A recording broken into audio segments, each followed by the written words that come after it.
Live from Athletic Kulture Stadium in Springwater Township, Baycats TV presents the Canadian Baseball League. And this afternoon, for the final time in the 2026 regular season, it's the London Majors and the hometown Barrie Baycats.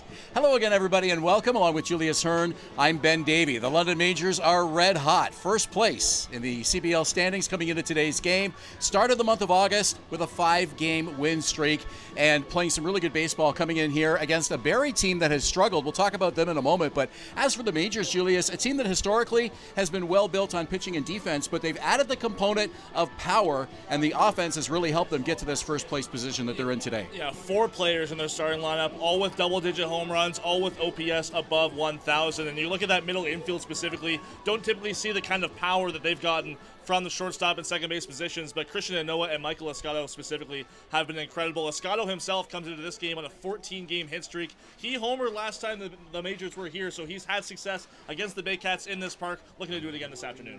The Baycats on the other side of the coin in a tailspin. There's just no soft way to put it. They were where the Majors are now, in first place for a good chunk of this season. Had a very strong first half, but over the last 3 or 4 weeks, things have really spun out of control, and I think you saw a glimpse of that here on Thursday night against Hamilton when they stranded 10 runners and Hamilton committed 5 errors. They could only manage 1 run. Yeah, they've really kind of left their opportunities on the base paths, especially on that Thursday night game against the Hamilton Cardinals. The Baycats have really kind of been off and on, win-loss over the last couple weeks, so they really need to put everything together in a huge game today against the London Majors. They've really fallen flat in the 5 games against the Majors so far this year as well. They need contributions up and down the lineup. That extends to the number 9 hitter, Francisco Hernandez, tonight, who has been really the most successful Baycat, a team-high 5 hits and 2 RBI against the Majors this year. London and Barrie on a beautiful Saturday afternoon for baseball here in Springwater Township. Let's give you the starting lineups for the Barrie Baycats. Here is our public address announcer, Rob Daniels.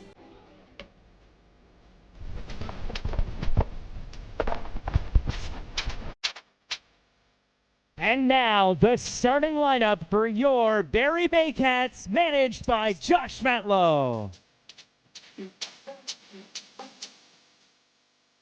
Batting first and playing left field, number 95, Noel Mudcarry Doyle. Batting second in center field, number 7, Danny Joe. Batting third, the designated hitter, number 27, Ryan Rio. Batting fourth, the baseman, number 20, Nolan Magabrota. Batting fifth, the catcher, number 21, Wandy Cyprian. Right field, number 20, Noah Hall. Batting seventh, the third baseman, number 55, Hayden Chico. Batting eighth, the shortstop, number 26, Adam Moth.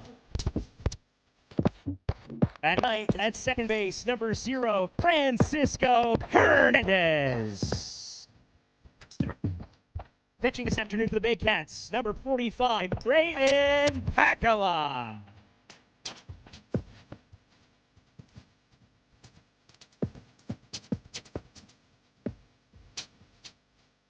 Hey fans, at this time, we ask that you please rise, if you are able to, and kindly remove your hats for the playing of our national anthem. Thank you.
Fans, at this time, we have our ceremonial first pitch. We'd like to welcome our special guest here today, Matt Bolesky.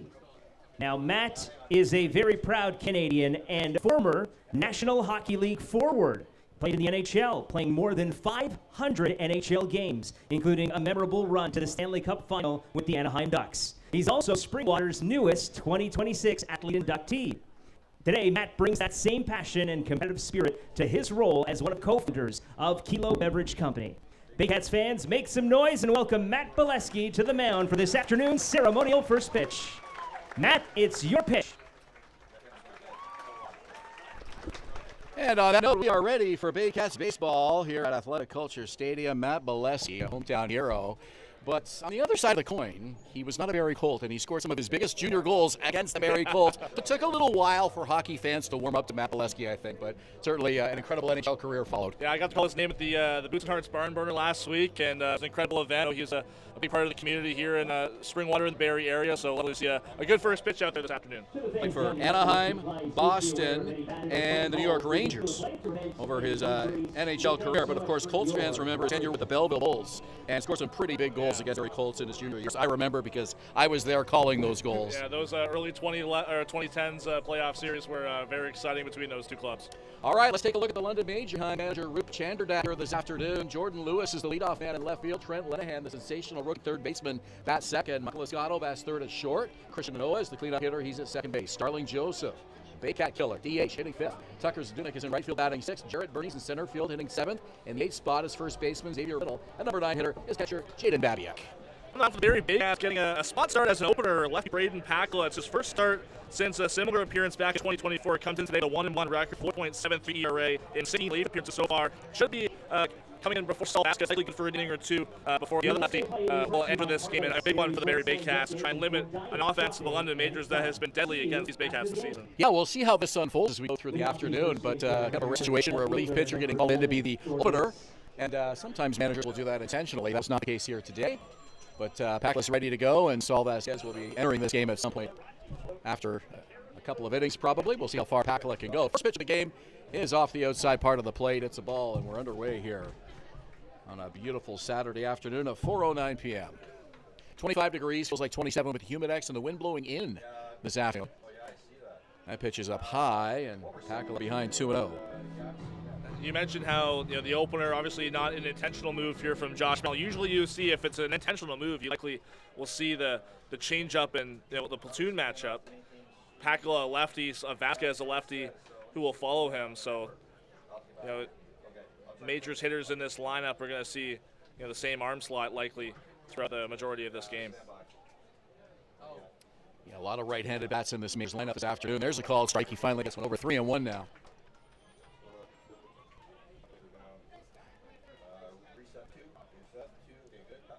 Pakla kicks and delivers the 3-1 pitch. It's popped up, and it's well foul. Off to our right, and the count is full. The other thing is, too, the Baycats haven't announced a starter yet for tomorrow afternoon's game in Kitchener. Likely won't be Hayden Jaco. And Pakla was, someone that was probably in mind for that start, but maybe not now. 3-2, swing and a miss. One away, and here comes Trent Lenahan. Given the defense here first for the Barrie Baycats. Start out in left field, and while Gary Doyle out there, can you see Joe in center? No hole back in right field, second start in the last week out there. Hayden Jaco at third base. Adam On gets the start at shortstop for the injured Brandon Hernandez. Francisco Hernandez at second base. Nakamura, the Gold Glover at first, and Wadi Cyprian's back behind the dish. Swing and a miss by Lenahan. It's going to really work to Saul Vasquez's advantage if everything goes as planned here, not letting the top part of this major batting order see him until possibly the third or fourth inning, if all goes well. And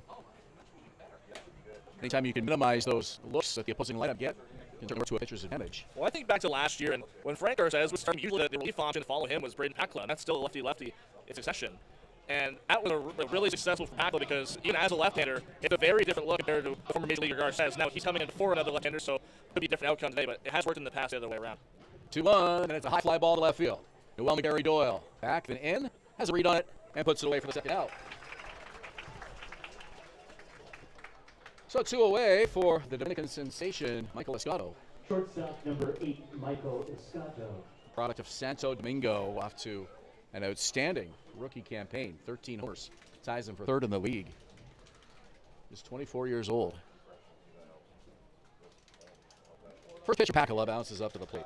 And we saw him in the leadoff spot last time the majors were here, and he was actually slated to be there as well today. A couple late lineup changes for the majors, but not very often you see the league leader in hits. You kind of move down the lineup, but that's the case this afternoon. 74 hits on his year.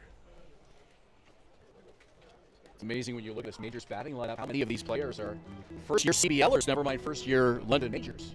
Much different-looking lineup from a year ago, and here they are in first place. Yeah, the only couple returning are Sterling Joseph, the DH, and Tucker Stunek, who gets to start at field today. Aside from that, everyone in their order is a first-year player. They've done an outstanding job building this 2026 edition of the London Majors. 2-1, swing and a miss. Nice pitching by Pakala. He's a strike away from a 3-3 down top of the first.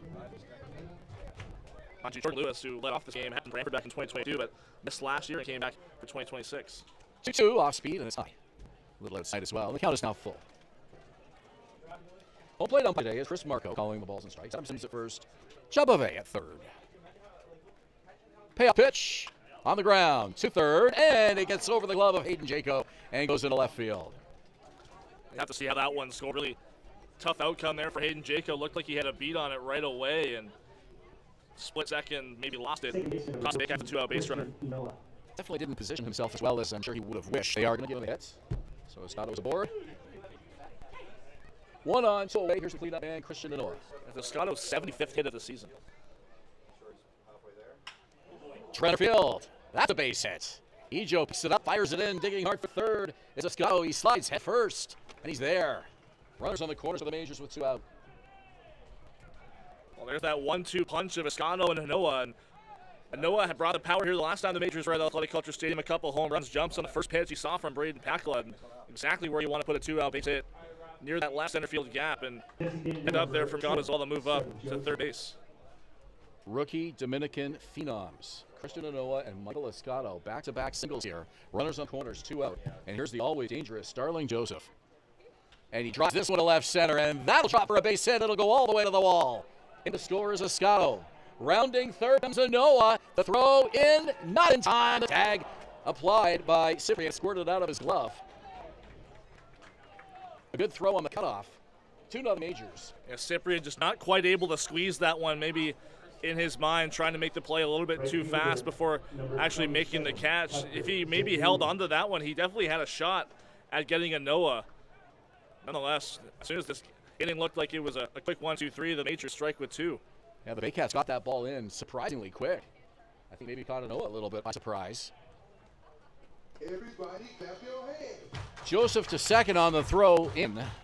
So another runner in scoring position for the majors. Here's Tuck Duke. High fly ball, center field. To his right, can he see Joe? It'll be Noel McGarry-Doyle in front of him. The ticket for the out.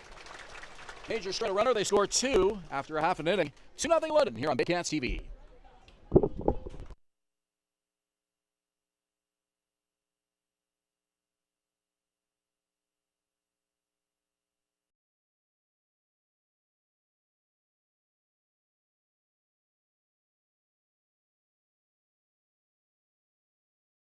Fourth and cleaning up. Wandy Cyprian hits 5th. He's catching again.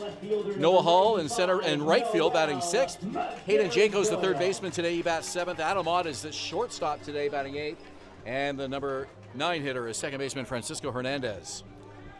Getting the start for the majors, Travis Keys, left-hander, comes in with a 6-3 record, a even 4 ERA in his first 11 starts, 63 innings pitched on his season. Comes in with a 3-pitch mix, 4-seam fastball, curveball, and a cutter that he likes to use when he's up in the count.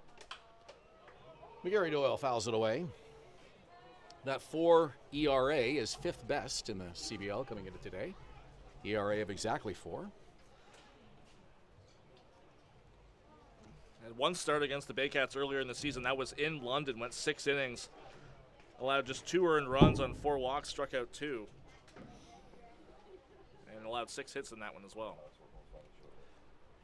A 1 pitch, fouled away again.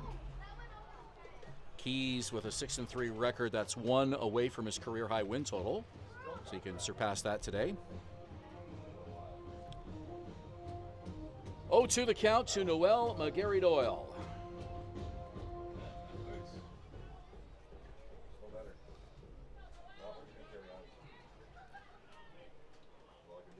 Pitch on the way, and it's high and away. McGarry Doyle has hit in the number 2 spot for much of the season. Flipped with Kinesijo recently. It's to try to give this top of the order a little bit of a different look. 1-2. Curveball in tight. Yeah, that change extends back to a Thursday game last week in Welland. Andrew White actually got to create the lineup for that one, and Josh Mallow's stuck with it for the most part ever since. And that in an effort to, take Kinesijo out of the leadoff spot just because of how much he's been striking out this year. Now, both McGarry Doyle and Ejo came out guns a-blazing at the start of the season, and both have cooled off considerably. This one to third base. Fielded by Lenahan, makes the throw. It's in time, one away, and here comes Kines. Well, here's a defense first for the London Majors. Jordan Lewis getting the start again in left field. Jarrett Burney in center. Tucker Stunek back in right field. Trent Lenahan there making the play at third base. Michael Escato, Christian Anoa, the shortstop and second baseman, respectively. Xavier Whittle gets the start at first base, and Jaden Babiak just his fourth game behind the plate. Pardon me. These players are going to be drinking a lot of water today and staying hydrated. It's pretty hot. I imagine it's even hotter down on the field. Yeah. We got a little bit of shade here over our broadcast area, but the sun is about to be beaming right into our faces in about a half an hour probably.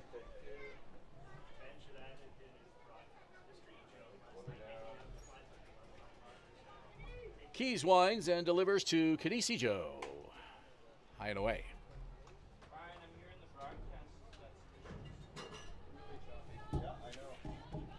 It was 25 degrees this afternoon. Feels hotter than that, though, for some reason. I'm not sure. The humidity's only a couple of degrees warmer, but on the ground to third again. Lenahan spins, fires, and it's there.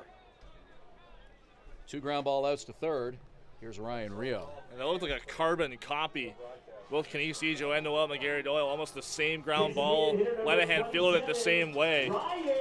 And quick couple outs here for Travis Keys. A good start to his outing.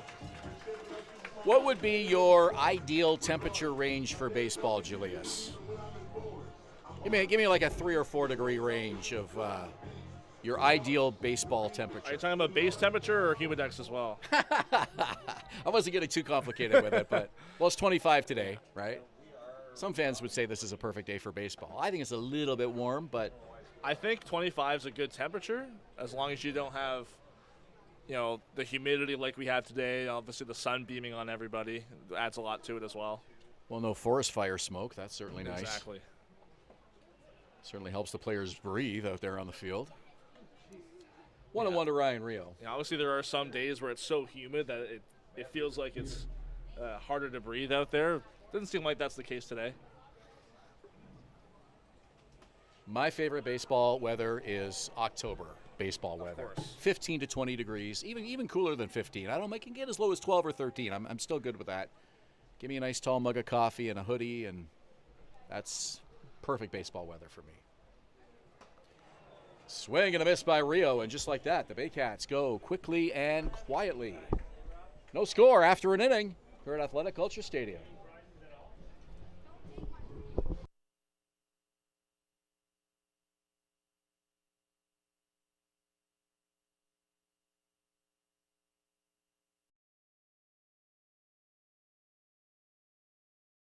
One and 1 the count. Chopped on the ground to first. Glove by Macabrota. Looks, finds Pakala, makes the throw, and he steps on the bag for the out. 1 away. Kudos to Pakala there. That throw nearly got away from him. It was a tough play no matter what, but ends up reaching out and grabbing it and just getting there in time before Jarrett Burney legged it out. So Burney retired. Here comes Xavier Whittle.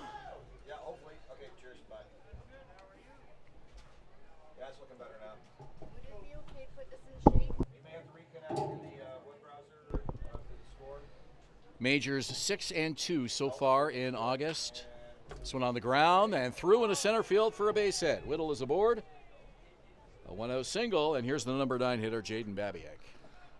A valiant diving effort there from Adam Odd. Back in what it really is his natural position, but in today for the injured Brandon Hernandez, who's missed on Thursday's game, missed Thursday's game due to a wrist injury. He was at least slated to start that game, but took batting practice, and it seemed like it was more of an issue offensively than defensively, so getting another rest day have another big week next week.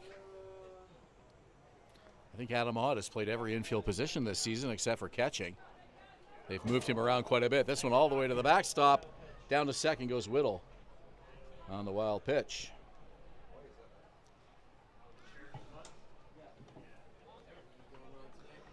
So the Majors 6-2 in August, started the month 5-0, had a 6-game stretch that started on July 31st. Listen to this. They outscored their opponents over those 6 games 70-13. That is staggering. A couple of big double-digit wins over that stretch. Find themselves at the top of the standings. That'll certainly help. Lost a rough one last night to the Maple Leafs, who have really kind of had their number, unlike the Baycats. Those two teams, the Maple Leafs and Majors, splitting their season series at 3. Again, as we mentioned earlier, and we'll probably continue to mention, the Baycats, come up empty so far through the first 5. Swing and a miss. Well, the Baycats probably relieved that they won't have to face London again in these final 10 games, but again, can't underscore it enough how important it is just to get a victory against these guys. You're probably going to have to face them at some point down the road if you're going to make a run at a championship. 1-2 is the count. Here's the pitch from Pakala. Just missed. Close. Doesn't get the call.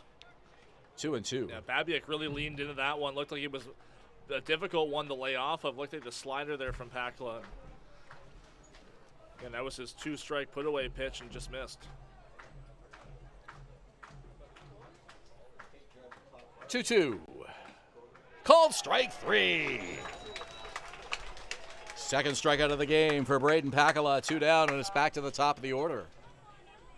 Yeah, that one really fooled Babiak.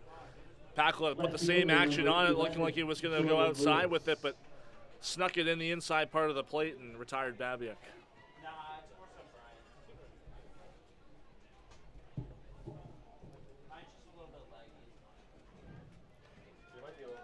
So if things go well for the Baycats here, let's say Saul Vasquez comes out to work the third, it could be the 5th or 6th inning before Jordan Lewis sees Saul Vasquez today.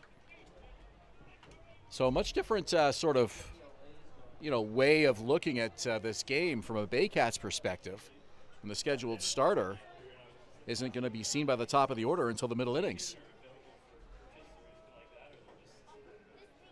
Pakala's pitch. Fouled back to the screen. Yeah, Vasquez is warming up, so it looks like he might be given the green light for the 3rd inning. And it seems like Pakala's done well, but really the Majors just jumped on him with 2 outs in the 1st inning. He got a quick couple outs, and things kind of changed from there.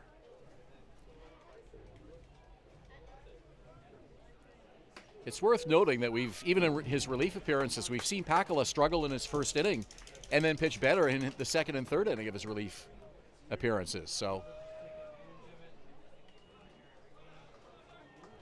he's 1 strike away from getting out of the 2nd with a runner in scoring position. Runner at 2nd is Whittle on a single and a wild pitch. 1-2. Swing and a miss. Back-to-back strikeouts by Braden Pakala. And the Majors strand a runner in the 2nd, but lead 2-0 through an inning and a half.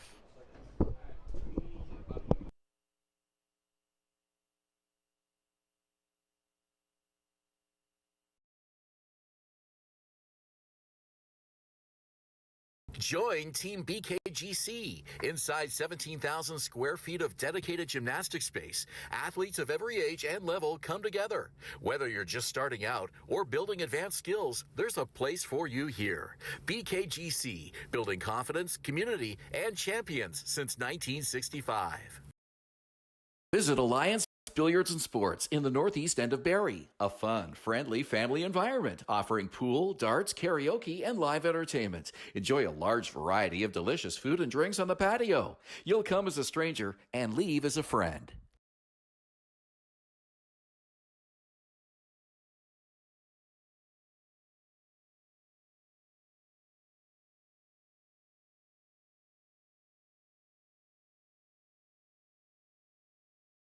Barrie, this one's for you. My name is James Anderson, owner of Sinclair Sports Medical Center. We find what's actually going wrong with your body and we make a plan to fix it. And I've spent years helping people in this city move better and hurt less. We want to help you feel like yourself again. Come see us and let's get you back to living your best life.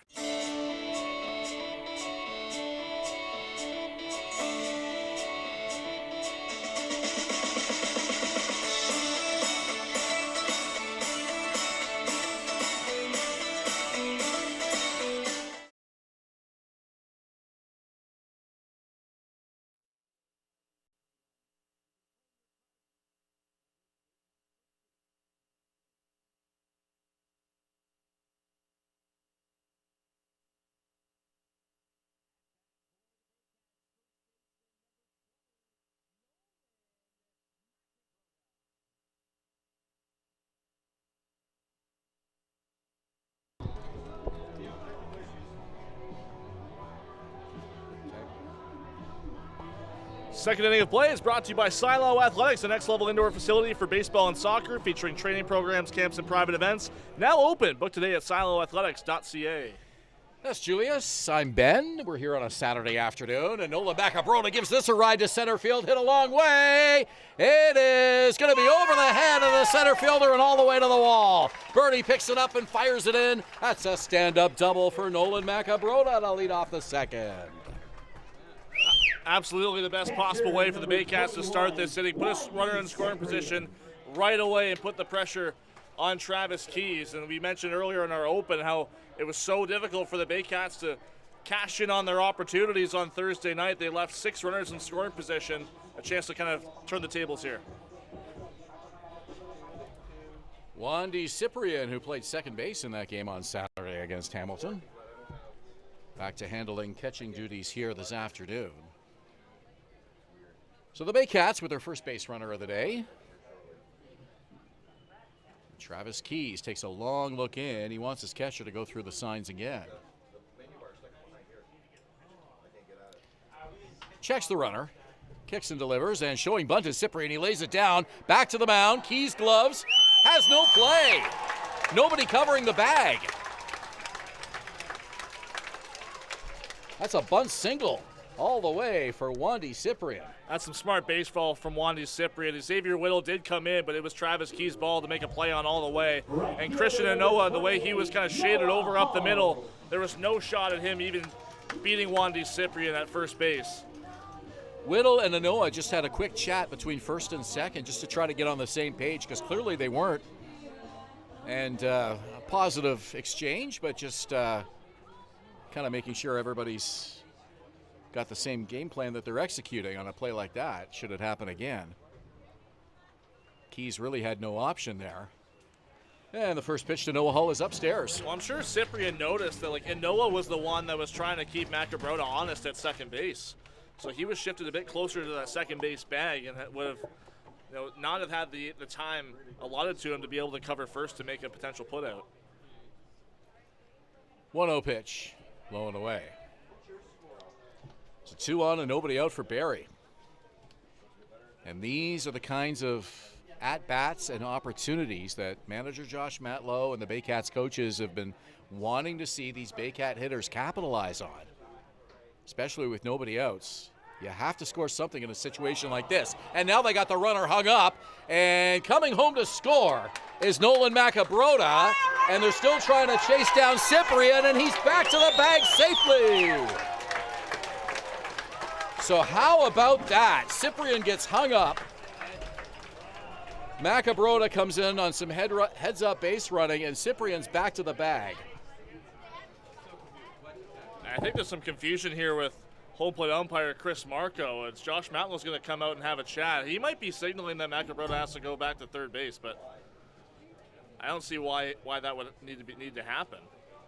What a play there from Wandy Cyprian. Obviously not an intentional rundown that he's getting into there, but the way he was able to maneuver himself and just outlast the Majors infield was very impressive, and obviously that run's going to count as we're going to reset play here. Just a case of too many throws and a little bit of mass chaos out there with the Majors. The infielders just ran out of bodies to cover first base, and Cyprian took advantage. Cyprian, one of the best base running catchers the Baycats have had in recent years. Hull fouls this one high and over the trees. Okay, not really sure what that discussion was after the play ended with Chris Marco, but obviously things seem to be back to normal.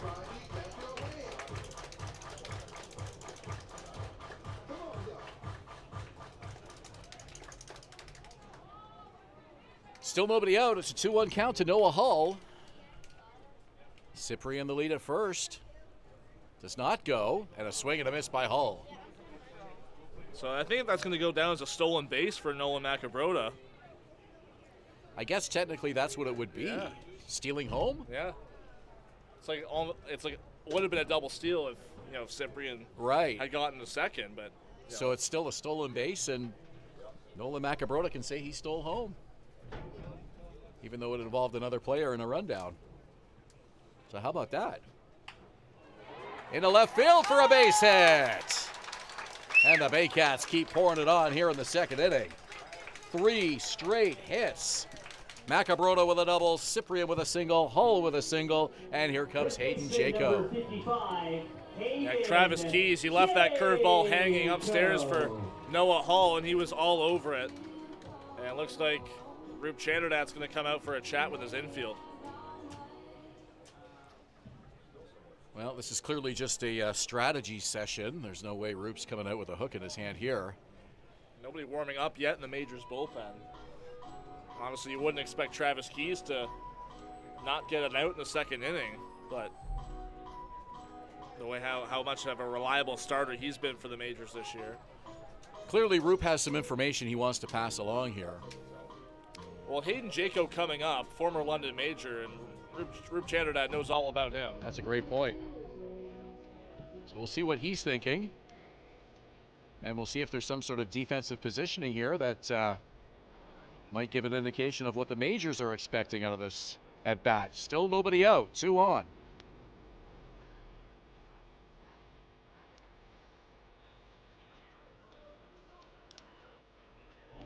Hayden Jaco's made a nice return to this Baycats club after missing a good chunk of the start of the season. First pitch swinging, he pops it up.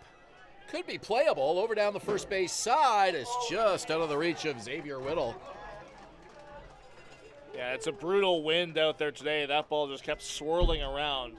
It would have been a tough play no matter what. Xavier Whittle trying to manage tracking the baseball down, along with knowing how far he is from that barrier on the right side, that fence down near the Baycats dugout. Really tough catch to make when you've got your back to home plate and the ball is going kind of the same direction you are. You're trying to track that ball and stay with it. Especially on a bright sunny day like today. The sun is pretty bright down that first base line. See, the corner's in now for the Majors infield with nobody out. Lenahan and Whittle just a stepping on the grass, and this one left side, taken by the shortstop. Escato goes to second for one, over to first, not in time. So they get Hull at second.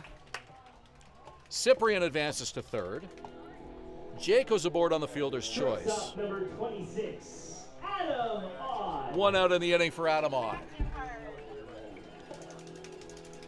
This will be a good opportunity here for Adam Odd. He's missed the last few games, and even when he's been in the lineup, he's comes into this one 0 for his last 9, so an opportunity for some redemption here in his return to the lineup. Certainly Jaco wasn't trying to hit into a fielder's choice there, but not a bad trade-off to get a runner to third base, nobody out in the inning. Now you've got 1 out, and you have another runner 90 feet away. Swing and a miss by Odd. Well, Jaco did lay down a sacrifice bunt in the second inning of Thursday's game, and essentially really doing the same thing there. You know, it's not going to be scored the same, but same outcome almost. Yeah, advancing the runner. Yeah, you're right. Pretty much the same outcome, but it's not going to work for his batting average. And a double play still in order as well. No balls, 1 strike. Here's the pitch. Swing and a miss by Odd. Trying to clear the fences with that cut. 0-2.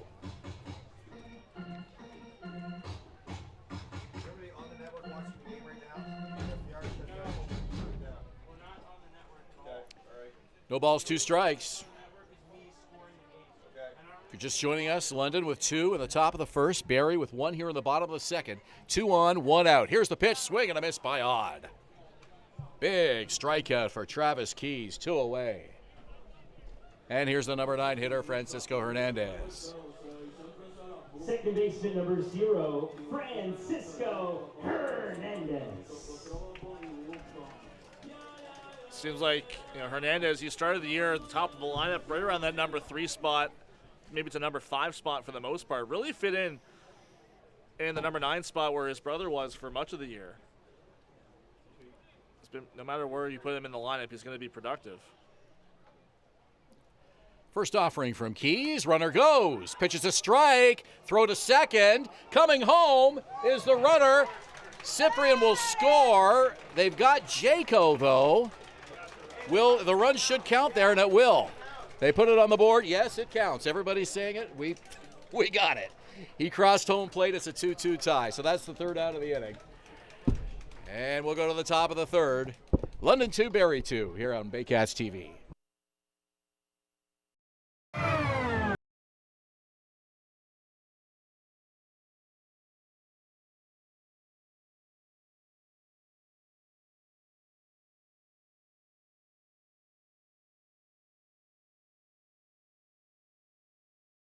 Sub above. Is it the premium meats and cheeses sliced on the spot and piled high on their in-store baked bread? Or could it be their hot, freshly grilled subs? How about all of the above? Jersey Mike's, a sub above. Hi, I'm Chrissy Fans from 400 Chrysler and Barrie Chrysler Dodge Jeep Ram. This year, we are the community partners of the Barrie Baycats. Community is near and dear to our hearts here at the dealerships and one of our core values, so we can support local and shop local.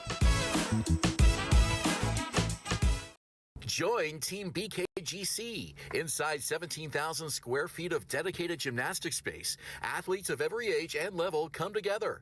Whether you're just starting out or building advanced skills, there's a place for you here. BKGC, building confidence, community, and champions since 1965.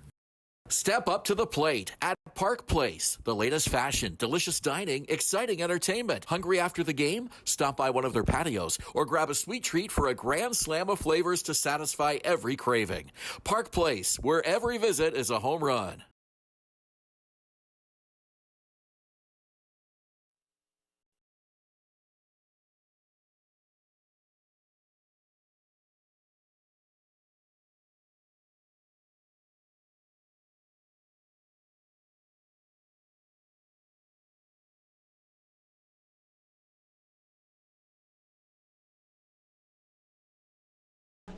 Appearance kind of similar to this one. That was the first matchup between these two teams this year, and that one he went 5 innings, and then last month he faced the majors going 1 inning out of the bullpen as well. Comes into this game 5-1, a 4.26 ERA with 88 strikeouts. That's good enough for second in the CBL at this point.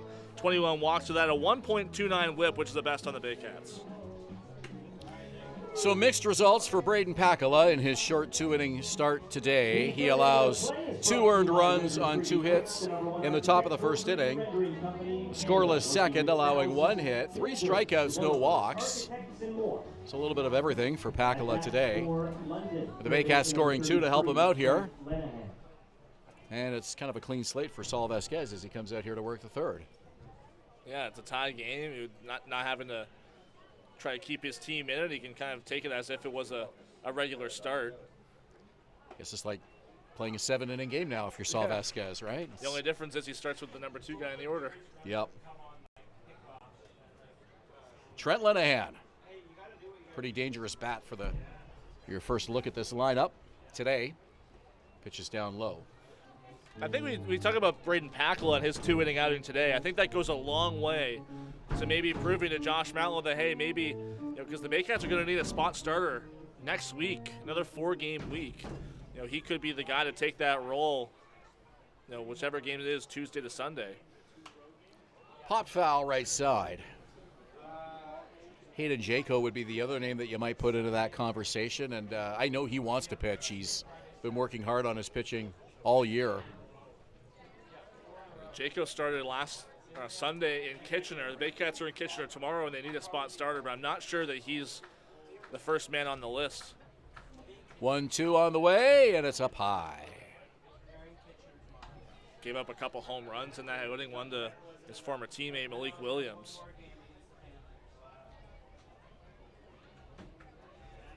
Saul Vasquez, the 26-year-old Mexican. First season of the CBL, first year with the Baycats. He has pitched very well. 2-2 offering, and it's lifted high down the line, and it's foul.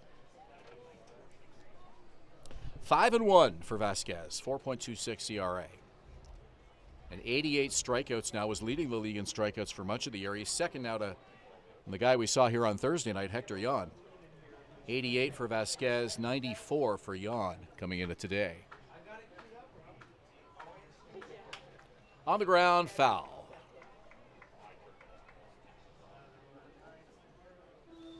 Lenahan 0 for 1 so far.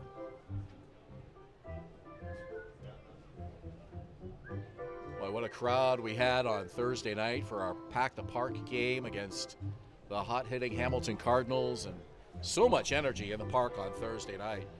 It's really unfortunate the game just didn't go the Baycats' way. It's another frustrating night, only able to scratch out one run. They certainly had their opportunities. And another great crowd here this afternoon. Might even be more people here today than there were on Thursday, now that I look at it. Down the lines, a lot of fans just kind of standing against the fence. There's definitely an argument for it.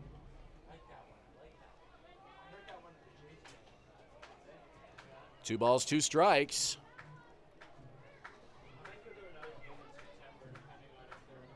Vasquez to Lenahan. Fouled away again. Good at bat here by Trent Lenahan.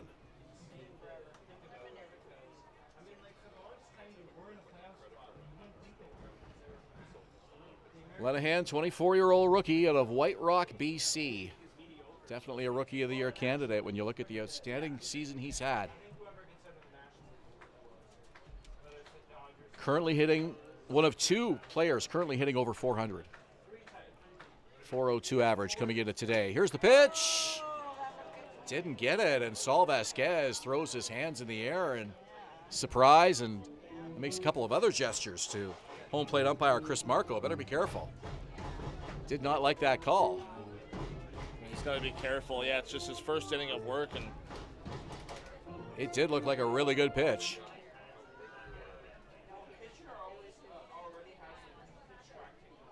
Three-two coming up. Here it comes. Low ball 4. Lenahan works a walk. And Vasquez slams his mitt at the ball in frustration. Clearly agitated by the way that at-bat went. Thought he had the called third strike, didn't get it. Threw a low pitch down in the zone on the 3-2. And the leadoff man is aboard in the third for the Majors.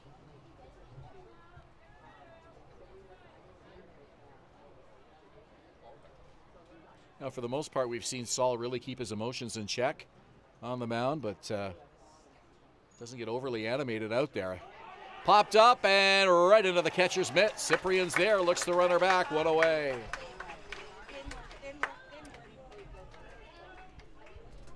So Escato bunts and pops it up, and there's one out. Here comes Christian Anoa. Second baseman, number 14, Christian Enoa. Enoa singled and scored in that 2-run first inning for the Majors.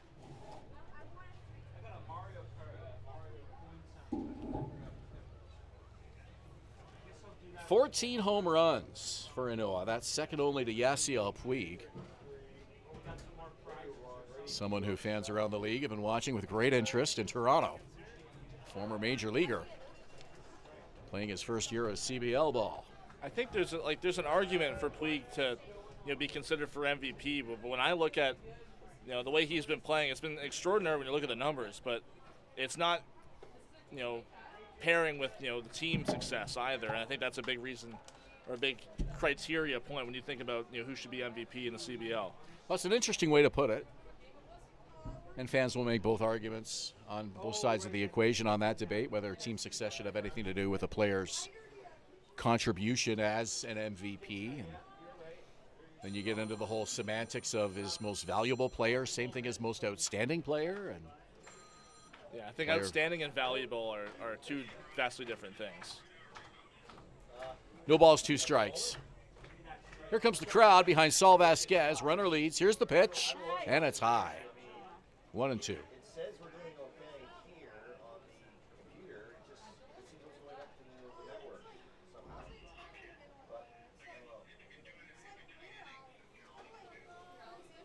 1 ball, 2 strikes, 1 out.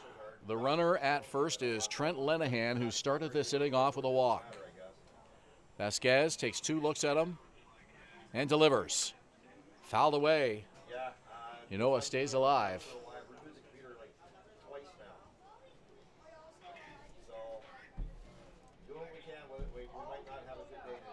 358 average coming into today.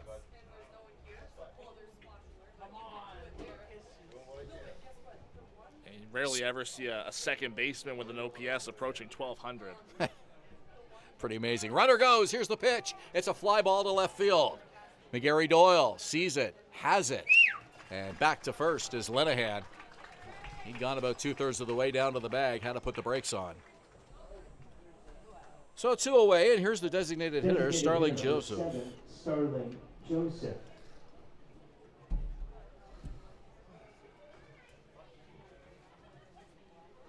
And Joseph rocked a double his first time up off of Backland. Seeing another lefty here, we'll see what his approach is against Vasquez. Swing and a miss on the first offering from Vasquez. The wind has shifted. It started the game blowing straight in from center. Now it's blowing pretty stiff from left to right. Be nice if we got some of that breeze down here. Seems to be above surface level for now. Here's the pitch, and it's low and away.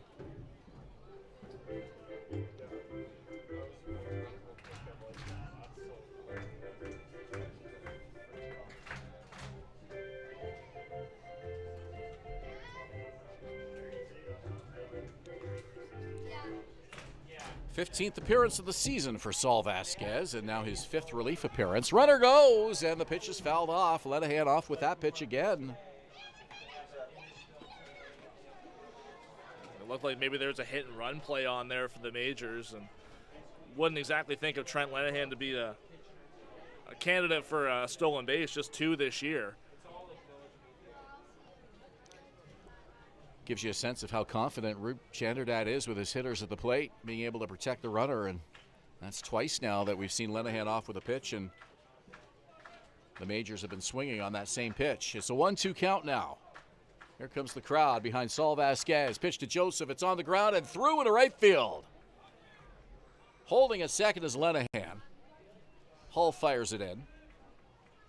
2 on with 2 out now for London.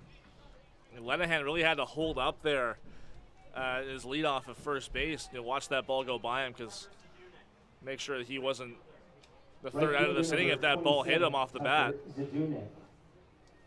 Probably a big reason why he wasn't able to maybe go first to third.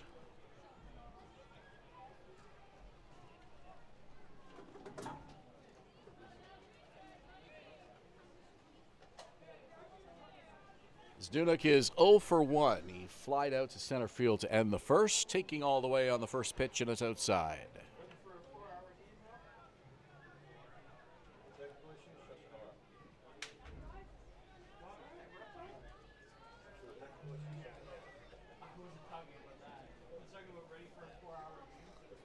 Runner at second, Lenahan. Runner at first, Joseph. Vasquez checks the runner. Sneaking in behind him is Adam Odd, and now Vasquez will step off as Lenahan scampers back to the bag. Interesting move from Vasquez, because none of the infielders are holding on any base runners. Seems like they're confident enough in Vasquez to just attack Zdunek at the plate. Yeah, Adam Odd being careful not to get out of position. He was taking a kind of a step or 2 in behind the runner, but then going back to his position at short. Being very careful not to open up a hole on that left side. 1-1 the count to Zdunek.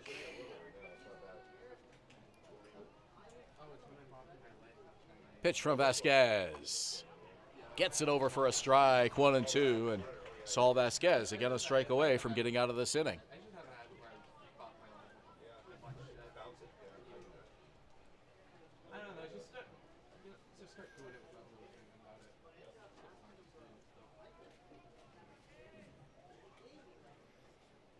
Here's the pitch, fouled away.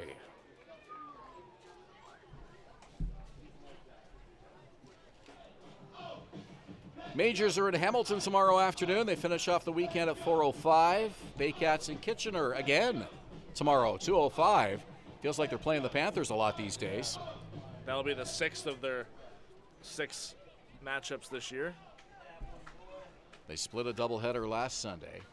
1-2, fouled away again. What an at-bat here by Tucker Zdunek. Staying alive at the plate. Man, the Majors are doing a great job this inning of working the pitch count of Vasquez up. He's already exceeded the pitch count of Travis Keys. He's not even through a full inning. I was going to ask you if that pitch clock was reset before Saul came out, because it kind of looked like it wasn't, but I think you're right. I think that is the accurate pitch count for Saul Vasquez. He's at 25 already. Because Pakula was approaching 40 by the time he was pulled. Yep. Had a mess in the first inning he had to get out of. There's the pitch low. Not even close. 2-2. These are the kinds of competitive at-bats that the Baycats coaching staff wants to see from their players.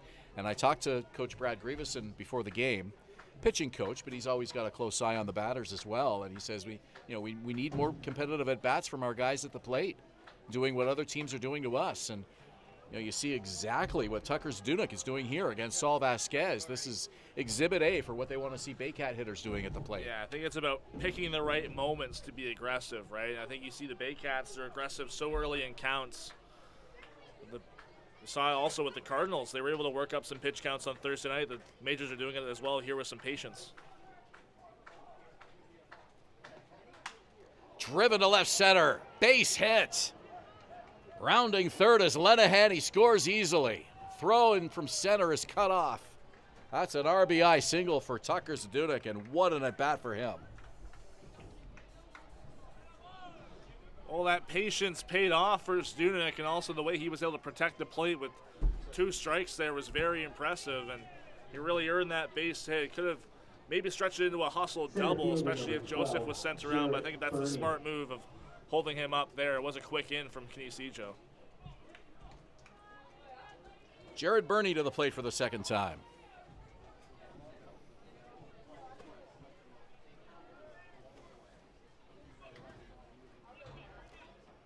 So 2 on, 2 out. Majors looking to add to their 3-2 lead here. And this one down the line, and it's a fair ball down the right field line. That'll score at least 1, maybe 2. They're going to send home Joseph. Here's the throw, not in time. Majors tack on another pair. That's a triple for Jared Birdie. Joseph and Zdunek score. And the Majors with an early rout here, 5-2. Yeah, it seemed like maybe Francisco Hernandez had a chance on the relay to maybe get Zdunek at home plate. He went first to home. But that was a perfectly hit ball right in that right field corner, and with the speed of Burney, it was an easy triple. Yeah, with 2 outs, Zdunek had no hesitation. As soon as that ball left the bat, he was off. Comes all the way in to score from first base. Joseph ahead of him. 3 runs here in the third for the Majors. A runner 90 feet away. Here's Xavier Whittle. And now they got the runner at third. Back to the bag safely goes Birdie. He was way off the bag at third. Vasquez stepped off, but Jaco was nowhere near him. Yeah, Jaco was not holding Burney on at third, and he was kind of taking a walking lead toward home plate and got a good 20, maybe 25 feet off the bag. Fly ball center field. Ejo back. Straightaway center field. Sees it, reaches up and makes the catch. So the Majors add 3 more, and they are back on top again by a score of 5-2 after 2.5 innings here in Springwater.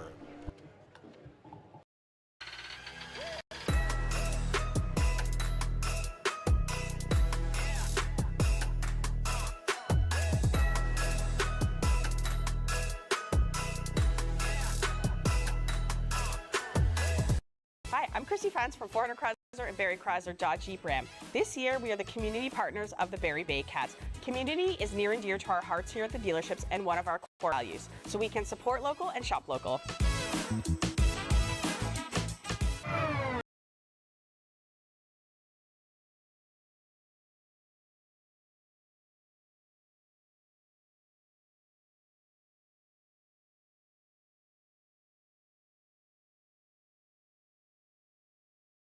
you. My name is James Anderson, owner of Sinclair Sports Medical Center. We find what's actually going wrong with your body and we make a plan to fix it. And I've spent years helping people in this city move better and hurt less. We want to help you feel like yourself again. Come see us and let's get you back to living your best life. Danielle May Real Estate, supporting the Barrie Baycats and ready to help with all of your real estate questions. What is your home worth? Should you sell now or wait? Danielle is dedicated to your success. The next time you think real estate, think Danielle May.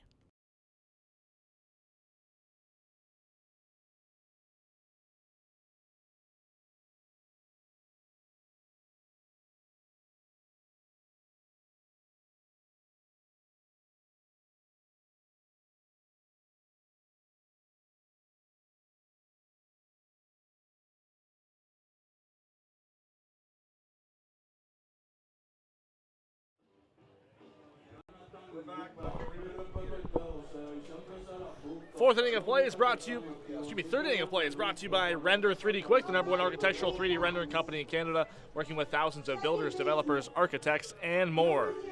Francisco Hernandez comes to the plate with a clean count because when he was at the plate in the bottom of the second inning, Hayden Jaco was caught stealing when Wandy Cyprian stole home. One of two steals of home that the Baycats got in the second inning. Something that I can't recall ever seeing two players steal home in the same inning, but it happened in the second, and in both cases it was when another player got in a rundown, but a steal of home nonetheless. I think something that was notable in the midst of those two stolen bases was the Majors really didn't make much of an attempt to make the out at home plate. You know, both times, even though they were only up 2-0 at the time, they were comfortable conceding those runs. Travis Keys with an 0-2 pitch, and it's fouled away. Obviously, that's worked out for the Majors so far. Now they're up 5-2, but I just thought it was interesting they didn't even make an attempt to throw home. They were solely focused on the base runner between first and second both times. So if you told Josh Matlow today, through 2 innings, you're going to have 2 players steal home and both score, you would probably take that start to the ball game, although you're down 5-2 here. So it's been a little bit of good and a little bit of bad here for the Baycats. Still only in the third inning. We're in the third inning. I'm on my third bottle of water, so I'm basically averaging a bottle per inning. I don't know what you're about the same, aren't you? I'm on number 2, but it's that kind of day. You've heard of the 999 challenge, haven't you? Yeah. 9 innings, 9 hot dogs, 9 beers. We can't do the hot dogs and the beers, but we'll probably do 9 bottles of water each today. At least I will. These are the kind of days where you don't even need a bathroom break. You're just sweating out everything you drink. 2-2 from Keys. High fly ball left field. Pretty deep. Back and gone!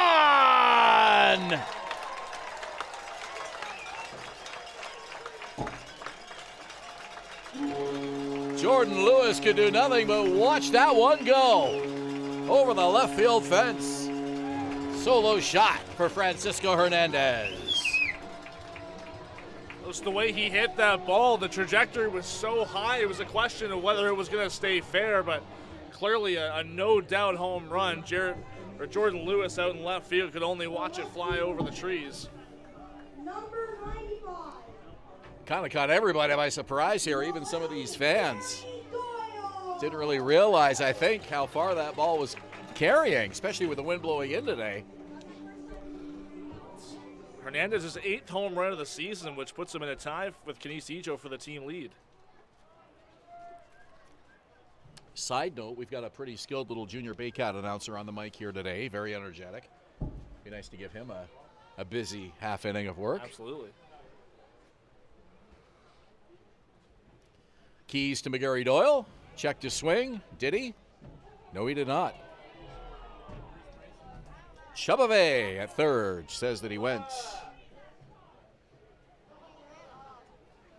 And Chuba gets a few shutouts from the fans here at Athletic Culture Stadium, taking exception to that call. On the ground, foul.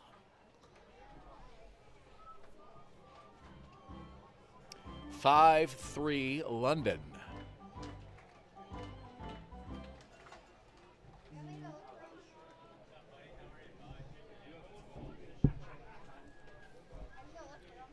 Left-hander Travis Keys. Winds and delivers. On the ground, hit weakly right in front of the mound. Picked up by Keys, fires it to first. The head first slide by Noel McGarry-Doyle, but the throw is there.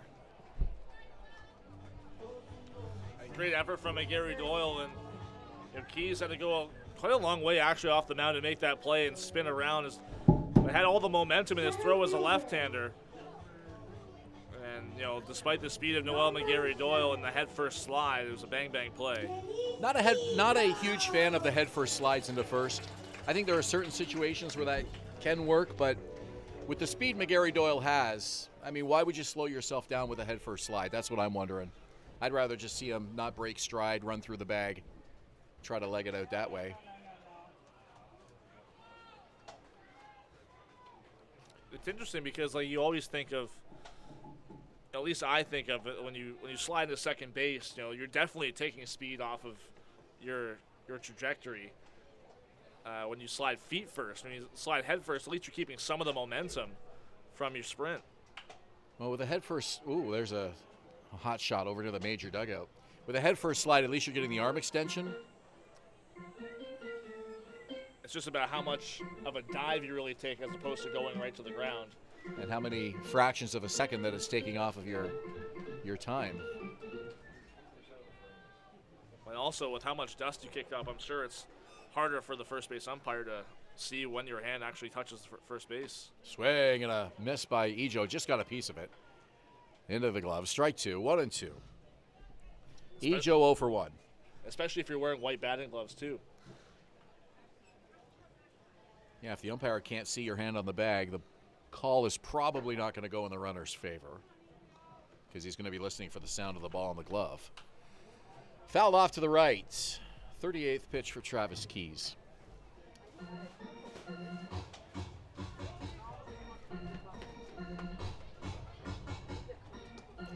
London Majors in first place in the CBL standings, a position held by the Barrie Baycats just a few weeks ago.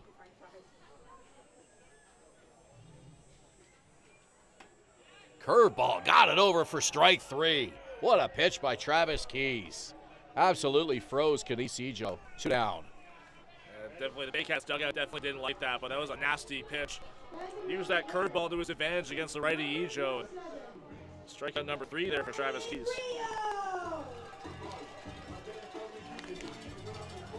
That was a Mark Burley curveball, to reference one of my favorite left-handers.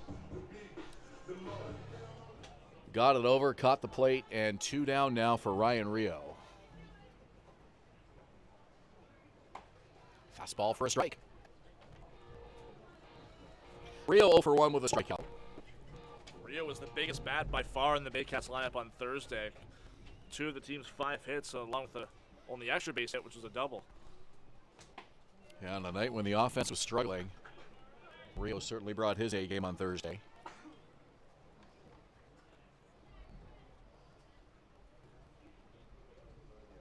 And this one hit hard to first, right into the glove of Whittle. He steps on the bag, 3 down.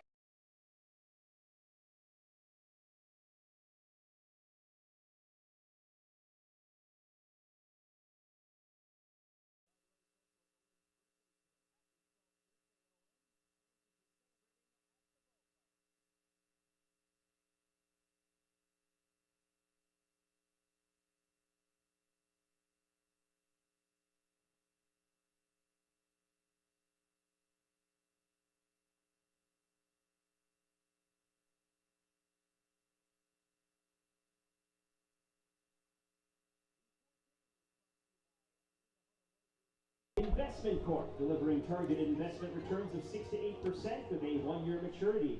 Learn more at leahonamic.ca. We back? Yeah, we're back. Ben Davy and Julius Hern here at Athletic Kulture Stadium. Thanks for joining us on this beautiful Saturday afternoon. London Majors here for the final time in 2026. Barring a possible playoff matchup, they are 5-0 against Barrie so far this season. And we head to the 4th inning. London up by 2. Number 9 hitter Jaden Babiak to the plate to face Saul Vasquez. Takes the first pitch and it's high away. And we want to wish a very happy birthday to a special Baycats fan, one of the most exuberant fans that we see out here at the ballpark on a regular basis, none other than Magda Matlow. She is the mom of our Baycats manager, Josh Matlow, and I'm told she is turning 70 years young today. Wow. So happy birthday, Mrs. Matlow. Very happy birthday. We love seeing her here at the park, and she's always got her Baycats jersey on. And an enthusiastic supporter of this team, and always love seeing her here. So happy birthday, Magda. Hope number 70 is a special one for you. My mom is turning 70 in September, so it's a really big deal. Absolutely.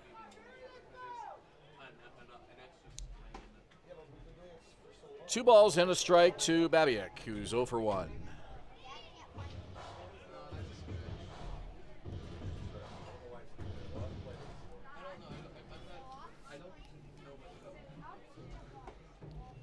Three balls and a strike. You mentioned that the Majors are 5-0 against Barrie. Those 5 scores: 4-2, 13-4, 5-4, 8-4, and 8-0.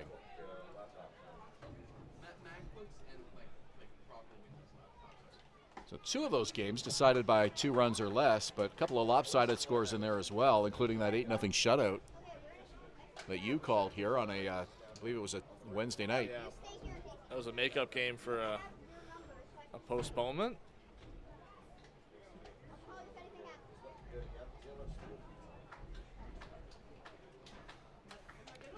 That was August 5th. Cecilio Pimentel, Caleb Cassie, Cade Douglas, Dustin Davidson, and Skylar Janice combined for a 4-hit shutout here in Barrie. They struck out 11 Baycats in that 8-0 game.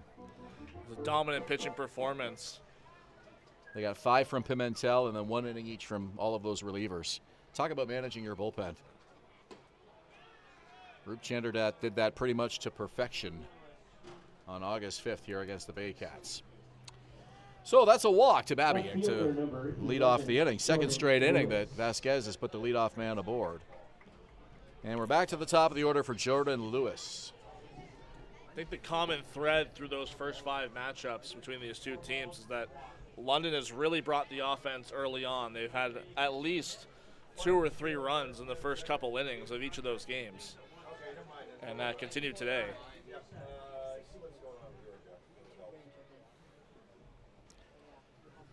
A bunt right in front of home plate, picked up by Vasquez. One play to first, and they did not get him.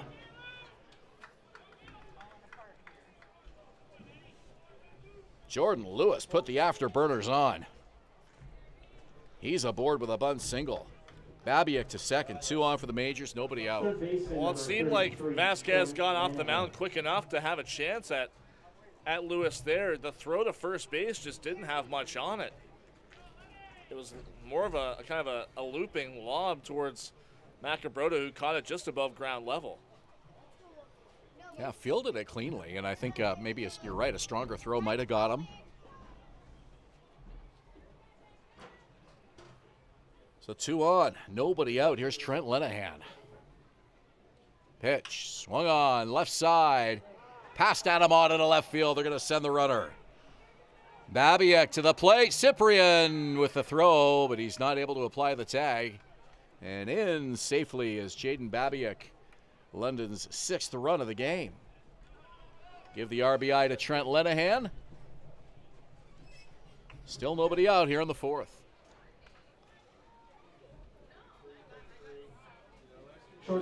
Perfectly hit ball there by Lenahan. Took advantage of the shift that the Baycats infield had on him. Hayden Jacob was pretty far over to the right side, about where Adam Ott is standing right now in the shortstop position. Had no chance of making a play even if he came up with the ball. Swing and a miss. Just kind of went between the infielders on that left side. Michael Escato now for the Majors. Mentioned the Baycats have fallen from 1st to 5th in a matter of weeks, and for fans unfamiliar with the playoff system, it's the top 5 teams that make it to the 2nd round of the playoffs. So a playoff spot looks pretty good for Barrie right now. The challenge is avoiding the 4-5 play-in matchup, which is the case for the teams that finish in those 2 spots. The 1, 2, and 3 teams all get an automatic advancement to the second round, and then the 4, 5 teams have to play a 1-game play-in to be the 4th team to advance. It's kind of like the wild card games in the AL and NL in years past. And not a good situation when your entire season can end in 1 game, and so the Baycats want to stay out of that. First order of business is clinching their playoff spot, obviously. Would appear to be just a matter of time before that happens, but then trying to finish at least in 3rd place to avoid that 1-game play-in. And again, right now they're in 5th. Yeah, I think the advantage for the Baycats they have over Guelph is they're a half game back of 4th place Guelph, is they have 3 games in hand over the Royals. But as long as they take advantage of those games and rack up some wins before the playoffs, then they still do have a chance of clinching a semifinal berth straight away. And as you mentioned, Ben, it could be very soon before the Baycats clinch a playoff spot if everything goes perfectly. If they win today and tomorrow, and the Red Sox lose today and tomorrow, Baycats will clinch a spot. Baycats have 10 games left, including today. 5 at home, 5 on the road. High fly ball, right center. Calling it as the right fielder. Noah Hull makes the catch. Runners tag, and they advance safely. Lewis to 3rd, Lenahan to 2nd, and that is the first out of the inning.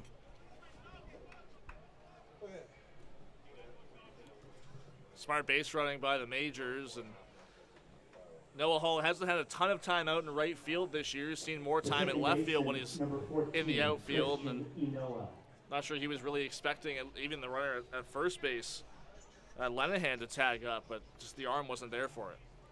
A very productive at bat for Michael Escoto. Escoto advancing the runners. And now 1 out, 2 in scoring position. And now you see the Baycats infield is going to play in on the turf here with 1 out. Can't afford to give up any more runs. Now a 3-run game. This has been a real tough appearance for Saul Vasquez so far, coming into the game here in the middle innings, and a high fly ball deep to left field. Way back as McGarry Doyle at the wall, reaches up, makes the catch. That ball it just cleared it. I thought it landed in his glove. It's a home run, you're right.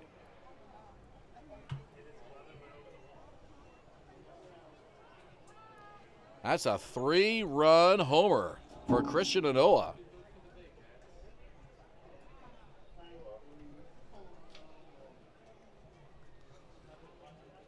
Lewis Lenahan ahead of him, and the Majors in a rout now, 9-3.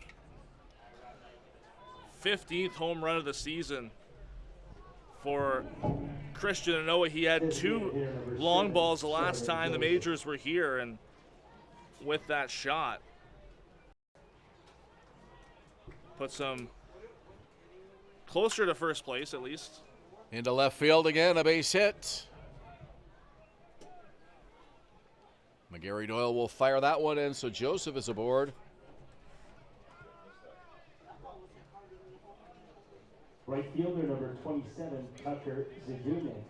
So the Majors not letting off the gas at all. Here's Coach Andrew White out for a visit. The entire infield will come in along with catcher Wandy Cyprian. I haven't seen anybody start to throw in the Baycats bullpen, trying to get as many innings out of Vasquez as they can today, considering they play again tomorrow afternoon. And the question of who would then be kind of the middle innings man, you wouldn't expect it from Vasquez, who's already had an opener pitch a couple innings before him, and at this point he's yet to get through 2 himself. Certainly wouldn't have expected Saul Vasquez to struggle through 2 innings of work here today, but this is the situation. 3 in the 3rd, 4 in the 4th. Saul Vasquez has certainly been one of your most reliable arms this season. It's not very often you see, we're not even through the first 4 innings or halfway through this game. Tucker Zadunik will bat now with Joseph at first. I was going to say, we haven't even gotten halfway through this game, and everyone in the Majors lineup has at least reached base safely once. That's a good point. And we're only in the 4th inning here. Fouled off at home plate. Saul Vasquez just has not been fooling the majors with any of his pitches here this afternoon.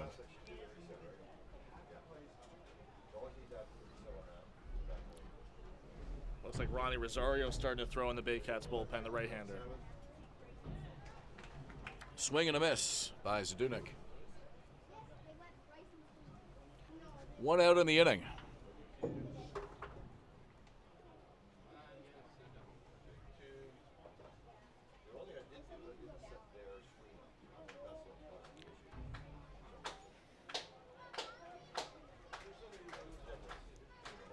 Vasquez delivers on the ground, right side, and it gets past Hernandez and it goes into right field. Tried to make the sliding stop there at second base and got a piece of it, but couldn't keep the ball in front of him. It looks like Hernandez, as he kind of spun around and had his back toward first base, that's when the ball kind of snuck under his body. They're going to give Zdunek a hit on that, so that is the 5th majors hit of the inning. 4 runs on 5 hits here in the 4th off Saul Vasquez. And they're already up to 12 as a team. And that one bounces up and off the chest protector of Wandy Cyprian. He's back, he looks, and stopping at third was Joseph. He was thinking about rounding third and coming all the way in. Cyprian was slow picking the ball up. Looked over his shoulder just to see where Joseph was. That pitch tells me right there that Saul Vasquez is not in this game. He spiked that well ahead of home plate, and as Cyprian went to the backstop, he wasn't even coming in to cover home plate. Starling Joseph nearly took advantage of that. So if you're Baycats and you're Josh Malley, you have a keen eye on Saul Vasquez's body language throughout the rest of this inning. Well, Cyprian was a little slow picking the ball up against the backstop, too, and I think maybe because he just looked and saw that Vasquez wasn't there covering. He would have had no play at the plate had Joseph tried to come home and score. Fortunately, the ball didn't get too far away. 2-0 the count. Inside. 3-0 now. First base is open. So you can put Jared Burney on, but you're going to face Xavier Whittle on deck. Still only 1 out. 3-0 pitch. Called strike. Vasquez has picked up the pace a little bit here.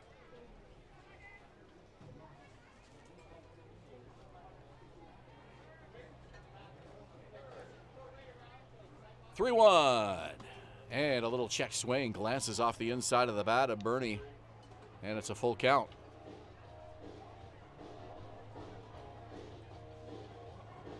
It seems like Vasquez, who gave up a triple to Burney last inning, is kind of stayed away from him a little bit. It is a full count. Let's see if he can creep in on this full count pitch. To right field, down the line, it's dropping, and it's foul. So the at-bat will continue. Almost nearly identical to the triple, as I just mentioned, that was hit the opposite way down that right side. And kind of the same spot. He just didn't quite get enough of it on the inside part of the bat as well, so he didn't have quite enough the power to keep it fair, let alone have the depth. Vasquez to Burney. And it's a line drive into the glove of Francisco Hernandez. Came in on the grass to snare that one. Baycats have gotten lucky with plays like that this week, and it's tough for Jared Burney. You put a really good piece on the ball and you go the opposite way, but right there is Francisco Hernandez. That's a big second out for Saul Vasquez. I give Hernandez full credit for positioning on that line drive. He didn't have a lot of time to react, but he was in the right spot. So the 9th major to bat will be first baseman Xavier Whittle, the number 8 hitter. Comes to the plate for the 3rd time already today. We're in the 4th inning. Here's the pitch. On the ground, hit weakly to Vasquez, thinks about going home, and then just makes the throw to first, and he bounced it in front of Nolan Macabrota. Fortunately, it was right in front of him. And they're able to get the 3rd out at first base. So that'll do it. The inning mercifully comes to a close. The majors adding 4 and making it a 9-3 ball game as we go to the bottom of the 4th inning.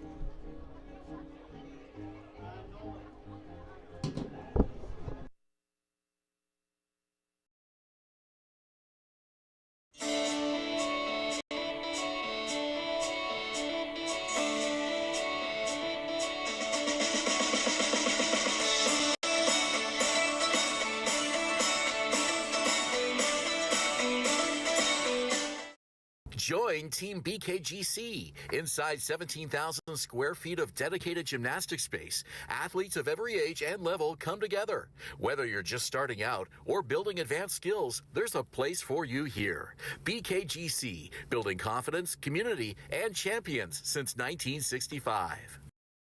Visit Alliance Billiards and Sports in the northeast end of Barrie. A fun, friendly family environment offering pool, darts, karaoke, and live entertainment. Enjoy a large variety of delicious food and drinks on the patio. You'll come as a stranger and leave as a friend.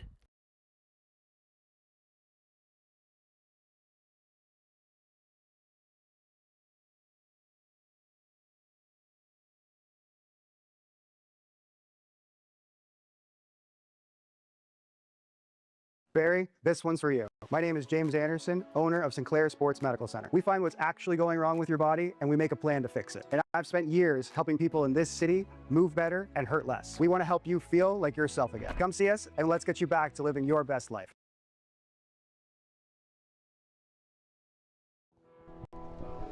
Fourth inning of play is brought to you by Leahona Mortgage Investment Corporation, delivering targeted investment returns of 6 to 8% with a 1-year maturity. Learn more at leahonamic.ca.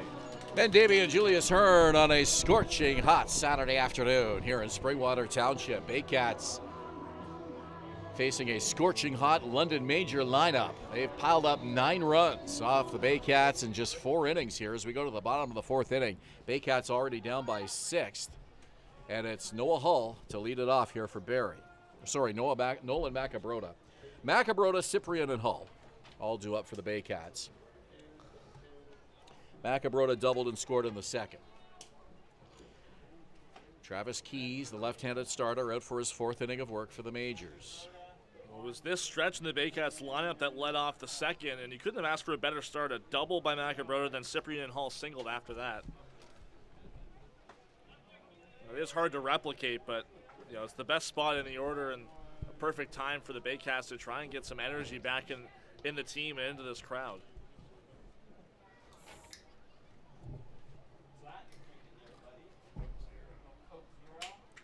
2-1 pitch is way high, 3-1. Baycats have lost 5 of their last 7 and just 2-4 so far in August. And an excellent first half has quickly fizzled away here for the Barrie Baycats over the last 3 or 4 weeks.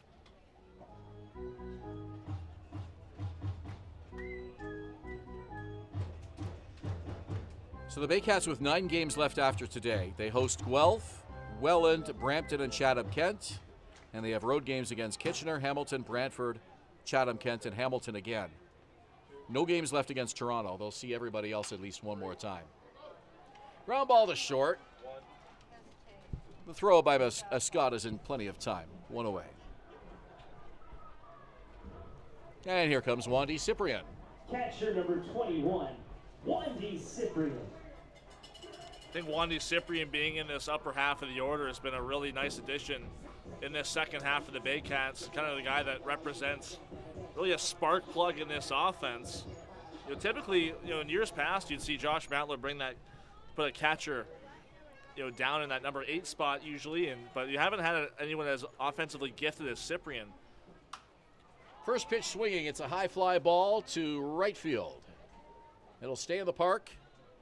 Easy catch for Tucker Zdunek. 2 out. The Cyprian 1 for 2 on the afternoon. Here comes Noah Hull. Right fielder number 28, Noah Hull.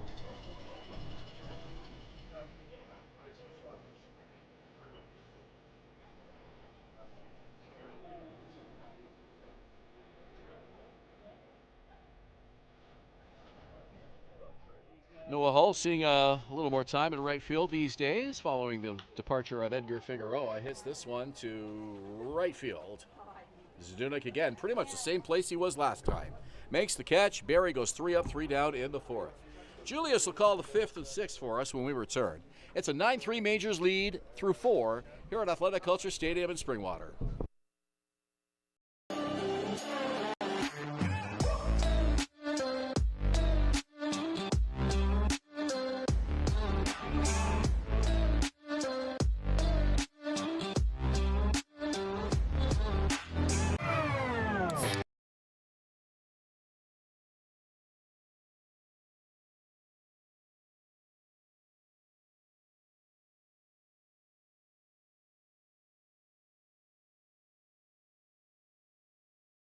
Jersey Mike's is sub above? Is it the premium meats and cheeses sliced on the spot and piled high on their in-store baked bread? Or could it be their hot, freshly grilled subs? How about all of the above? Jersey Mike's, a sub above. Visit Alliance Billiards and Sports in the northeast end of Barrie. A fun, friendly family environment offering pool, darts, karaoke, and live entertainment. Enjoy a large variety of delicious food and drinks on the patio. You'll come as a stranger and leave as a friend. Thinking about doing a renovation but don't know where to find the best prices and quality? Go to Reno Liquidation Depot, where you'll find vanities, flooring, toilets, exterior doors, and so much more. Visit Reno Liquidation Depot today.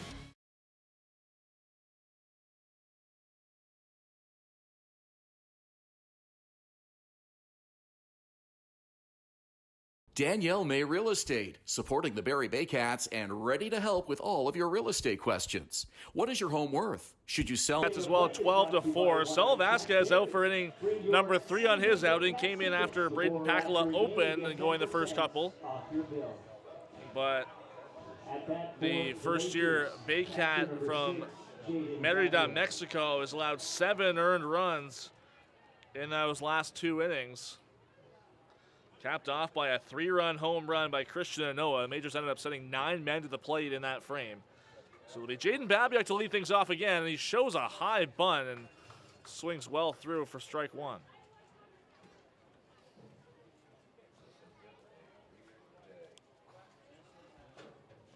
Big crowd here at Athletic Culture Stadium, hoping the Baycats can get back into this one. They're down 6. Need something to breathe some life into the dugout, into the crowd. As we're just about halfway through. Now 0-2 here on Babiak. Hitting just .221 with a .539 OPS as he takes that one outside. He gets to start behind the plate today for Eduardo De Olio, who was slotted in the cleanup spot about half an hour before first pitch, before a couple late changes by the Majors.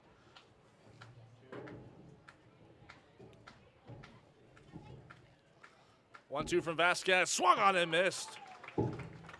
Just the first strikeout there for Saul Vasquez, 1 down.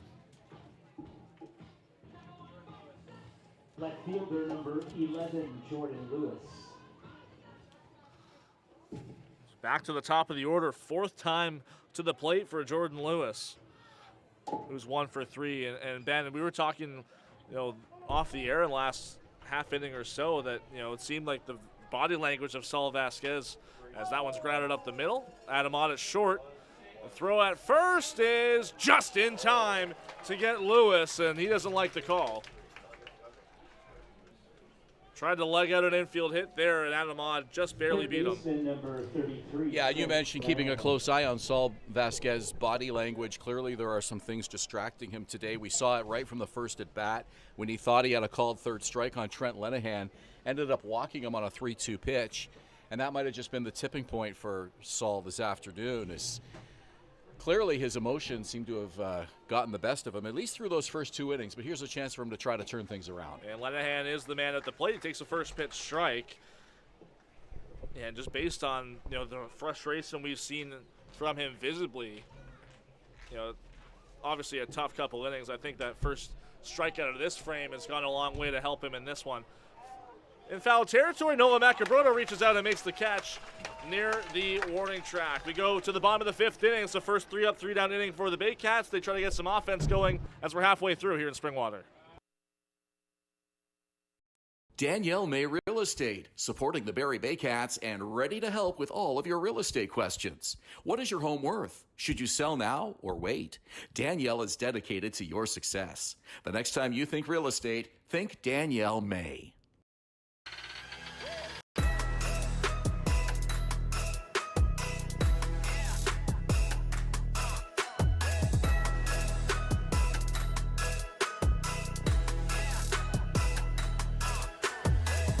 Hi, I'm Chrissy Fans from Fort Hunter Chrysler and Barrie Chrysler Dodge Jeep Ram. This year, we are the community partners of the Barrie Baycats. Community is near and dear to our hearts here at the dealerships and one of our core values, so we can support local and shop local.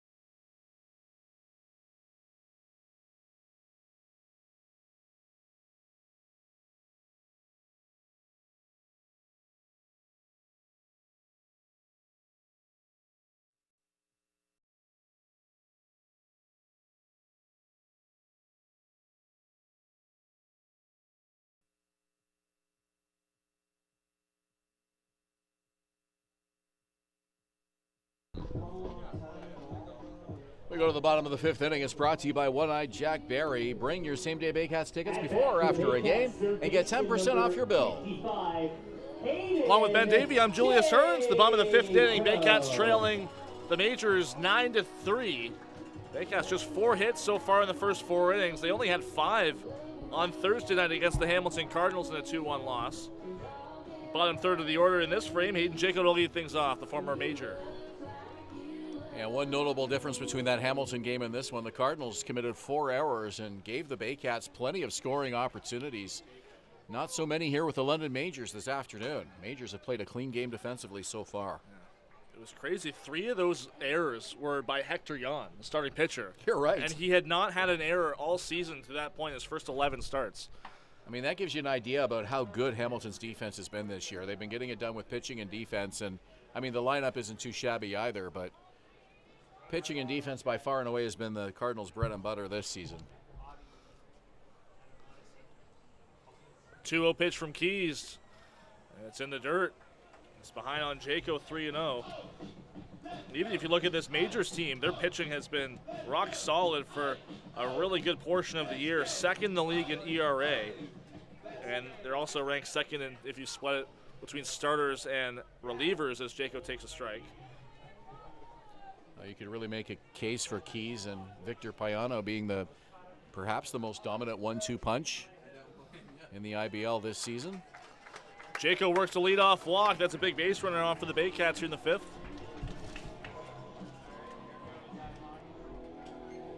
The shortstop, As Adam Odd will step in. Adam Odd. Super important for the Baycats to get something going here on the heels of that 3-up, 3-down inning from their pitcher Saul Vasquez, with all of the struggles and challenges that we were referencing earlier. For him to get a clean, quick top of the 5th inning, if there's anything the Baycats needed, it was that. And now here's a chance for the lineup to respond, try to chip away at this 6-run deficit before they start to run out of some outs. It's the first time Travis Keys has had a base runner on behind him. That's not counting the home run by Francisco Hernandez. That was since Jaco reached on a fielder's choice in the 2nd inning. As Odd takes a strike, it's 1-1. Jaco was caught stealing to end that inning, but it was a productive caught stealing as Wandy Cyprian stole home on the same play.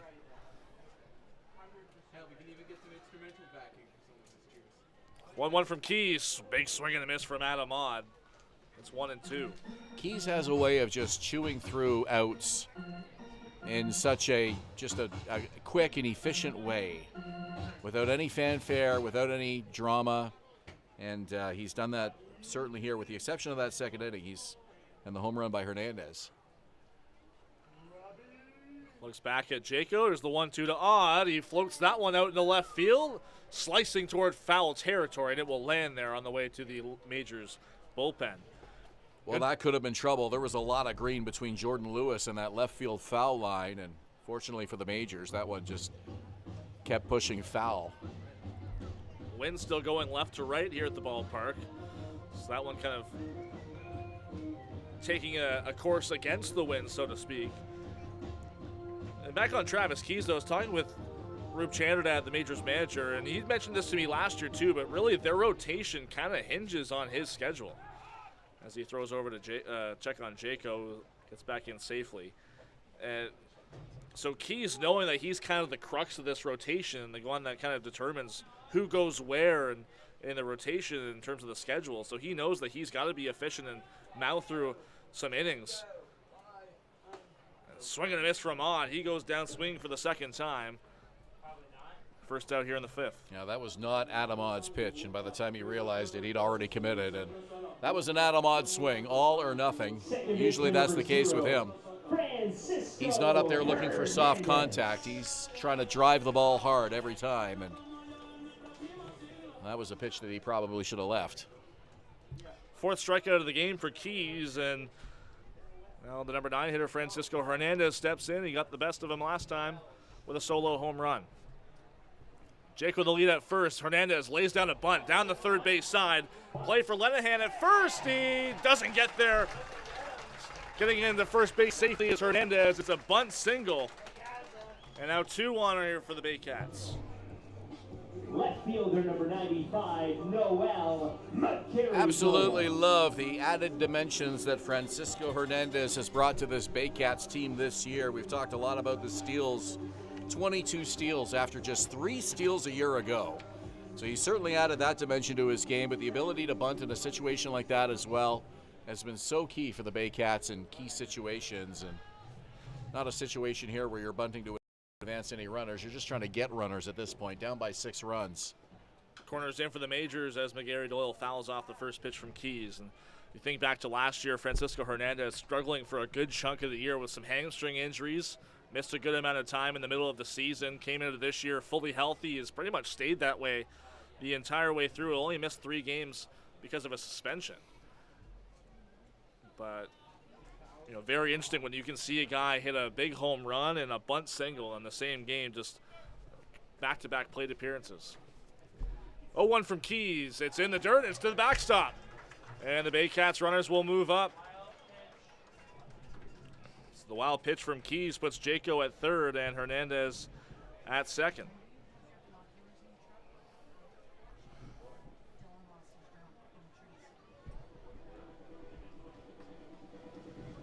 Well, Keys hasn't done that too often today. He's a precision pitcher, and he has been on the mark so far today. So here's a chance for the Baycats. These are the kinds of opportunities that they weren't cashing in on against Hamilton, among other opponents this season.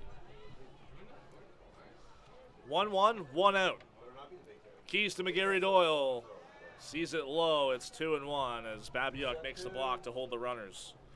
Well, Babiuk wanted the appeal from Chubave at third. He never actually got the appeal. McGarry Doyle 0 for 2 enters this game on an 11-game on-base streak. Team leader in batting average at .398. He's driven in 25 this year. Is the 2-1 from Keys. On the ground at second base, charging it is Anoa. Of a tough play, the flip to first is in time, but Jaco comes in to score. And the Baycats chip away at the deficit. It's 9-4. Well, that ball not hit very hard, just kind of pounded it into the grass, but got the job done in one way or another, brought in another runner. It's a 9-4 game. Anytime you can drive in a run, you got to call it a productive out, so creates a 2-out situation now with a runner at third for another one of your best hitters, Kenny Sejo. That's Hernandez at third. He's the only base runner at this point, so an RBI for McGarry Doyle. It's still a 5-run ball game. The pitch to Ejo, he pops it up, and it's going to get out of play on the right side.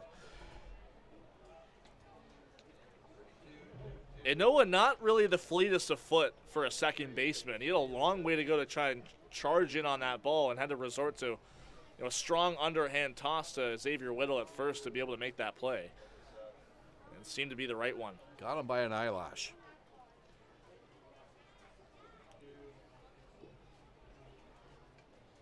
The 0-1 in the dirt, blocked by Babiuk. And with that single by Hernandez on that bunt, that's the 5th hit as a team for the Baycats. That's already matched the team total from Thursday against the Cardinals. Yeah, it still feels like it's been an uphill climb even today, just based on the number of runs that they've been working against here. A 1-1. Just missed outside, and Kenny Sejo patiently taking that one for ball 2.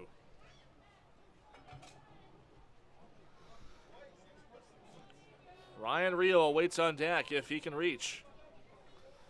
Hernandez the lead at third.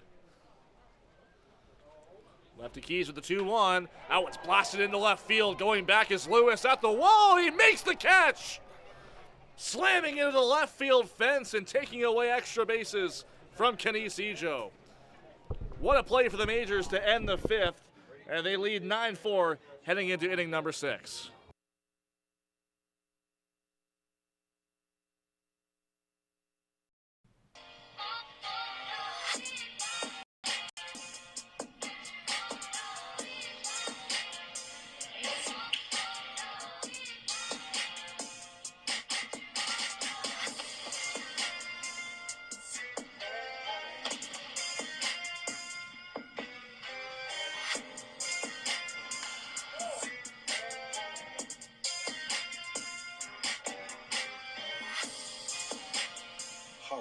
2019.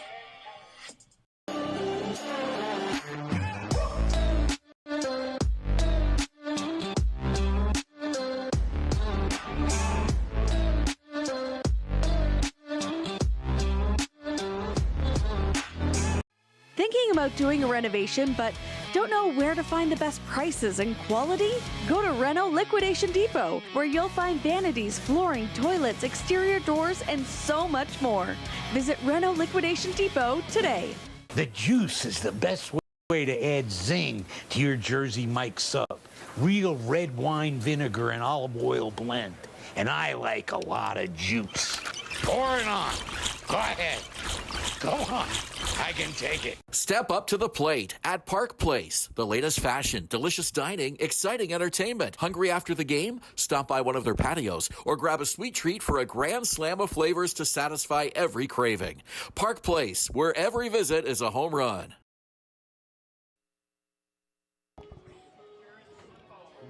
I'm Julius Hern along with Ben Davy. It's inning number 6 here in Springwater Township. The London Majors have a 9-4 lead over the Barrie Baycats, looking to close out the season series sweep here this afternoon. Baycats trying to get a huge win late in the year against the first place Majors. Michael Escado, the lead leader in hits, steps in to lead off against Saul Vasquez, who takes a first pitch low. Yeah, the Majors and the Baycats have really had hard-fought battles over the years, been very evenly matched as far as the season series usually goes, and I think you'd have to go a long ways back to find a season where the London Majors swept the Baycats 5 straight or 6 straight, I guess, in this case this year. But the Majors are on the brink of doing that here today. Always been 2 close opponents, usually always right there in the upper echelon of the league. As 2-0 pitch creeps inside on Escado, 3-0. Vasquez in danger of allowing his third leadoff walk in his outing today. Baycats came close to a season sweep of the Welland Jackfish. They won their first 4 in a row before finally dropping one, and they've got Welland one more time. Yeah, and that game is here on Friday as Escado takes a 4-pitch walk to lead off the 6th. Baycats will have 3 consecutive home games next week, Thursday, Friday, and Saturday. Second baseman number 14, Christian. So that Friday game must be a makeup game, am I right? Yes, it is. Yeah. That was a Sunday night game that got rained out. Not very often you see any team in the league with 3 consecutive home games on 3 consecutive days. First pitch to Christian Anoa is outside. He had a big 3-run homer his last time up. So I don't have the schedule in front of me here, but I know we have it's Guelph on Thursday coming up, and then Welland Friday, Brantford Saturday. Yes. That's going to be a busy weekend. Certainly the Guelph game will be of utmost importance. Runner goes as it's slashed foul off the bat of Anoa out of play.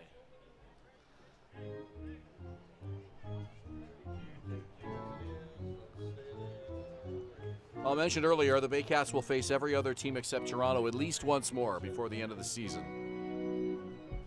So the Guelph game will be important. They play Hamilton twice on the road. 2 road games left against Hamilton. So if you're thinking about making a push for third, those games would certainly be important. Although I think Hamilton's in the number 2 spot right now. Yes, they have, but they still haven't clinched a playoff spot yet because Welland has a couple more games played than they do.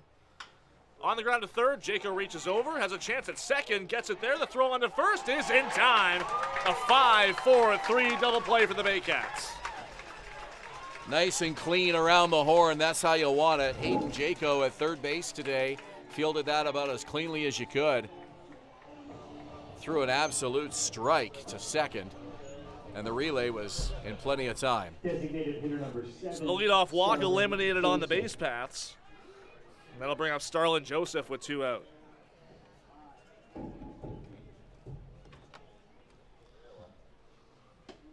First pitch misses. So you got to give Saul Vasquez a lot of credit here after the catastrophic 3rd and 4th innings today. And it's been 5 up, 5 down with the walk and the double play following that. So he's really starting to establish some rhythm here. Swing and a miss from Joseph. A foul tip into the glove. It's 1-1. This is where you really want to just keep riding that momentum, and then you want your offense to take advantage of that. So you've got your pitcher starting to finally throw some zeros up there on the board, and you got a 5-run deficit here to start chipping away at before you run out of outs. Another whiff on, looks like a changeup out of the arm of Vasquez. It's 1-2. Wonder if anybody had some words for Saul in the dugout after that 4th inning. It might have been his manager, it might have been Brad Grieveson, maybe somebody to just settle him down a little bit and try to bring that mindset back into a positive frame. On the ground, Vasquez has to make a play. The throw to first is in time. Just a lob over to first base. Starlin Joseph surprised with the call, but that's out number 3. And it's another 3-up, 3-down inning for Saul Vasquez. We go to the bottom of the 6th inning, 9-4 London. Hi, I'm Chrissy Fans from 400 Chrysler and Barrie Chrysler Dodge Jeep Ram. This year, we are the community partners of the Barrie Baycats. Community is near and dear to our hearts here at the dealerships and one of our core values, so we can support local and shop local.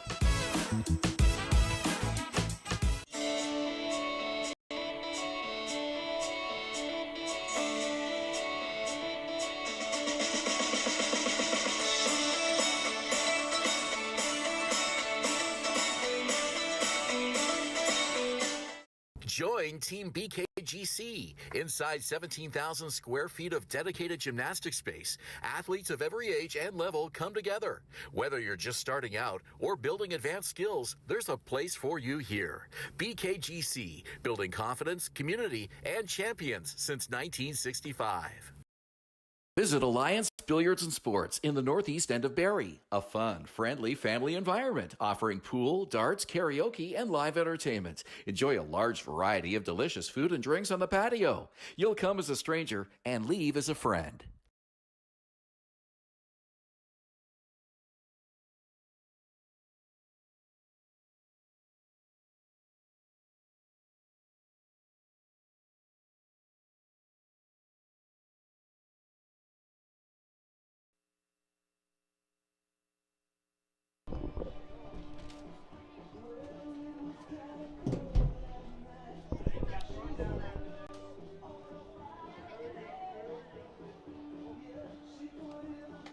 Ben Davy and Julius Hern back at Athletic Kulture Stadium. We head to the bottom of the 6th inning. It's brought to you by Pure and Simple, the better breakfast brand, located at 521 Bayfield Street, just minutes from the stadium. Here's Julius. Thanks, Ben. Ryan Reed will lead things off for the Barrie Baycats against Travis Keys, out for his 6th inning of work. He's allowed 4 runs on 5 hits. And the Baycats still trailing by 5. We were talking about the schedule a little bit earlier and how it's really a tough week. A lot of games crammed next to each other. Some makeup games to thank for that. As Keys' first pitch to Rio is in the dirt. So the Baycats, they'll play tomorrow in Kitchener.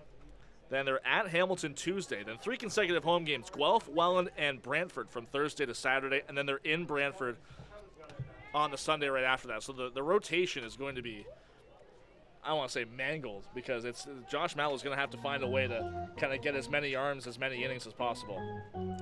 Well, you got a few options, and we've mentioned them. Obviously the big 3 are Frank Arcez, Saul Vasquez, and Juan Benitez. But beyond that, Hayden Jaco certainly a consideration. Braden Pakala, I mean, he got the start here today, so. Ryan Rio takes one for a ride. Deep to left field. Back goes Lewis at the track. He makes the catch. Caught that one in a swirling wind out in left field, but was able to reach out and snag it. Back-to-back big flyouts in left field for Lewis out there. He made that one catch, crashing into the wall off the bat of Canisijo to end the 5th, and now in the 6th, a nice catch at the wall off of Ryan Rio. That fly ball by Rio was a moonshot. So the top third of the Baycats order so far today, 0 for 9 with a couple strikeouts. McGarry Doyle did have an RBI on a ground out last inning. But it's really been the middle of the order that's been whatever the Baycats have been able to produce offensively. First pitch to Macabrota, swings and misses. Yeah, it's nice to see the middle of the order firing on all cylinders here today, but if the top 3 in your order aren't going to be productive, then that all kind of goes for naught, doesn't it? We're still kind of looking for the Baycats to have a breakthrough game here where 1 through 9 everybody is contributing in some capacity. 0-2 now as Macarota takes a curveball in the inside part of the plate. You mentioned Hayden Jaco as a potential option to pitch. I know that he's only available through tomorrow, as that one spiked into the dirt. So obviously could pitch tomorrow. I'm not sure that he'd be as I mentioned earlier, the first choice, considering he faced Kitchener just last week as a starter. But he won't be available until potential playoff games after tomorrow.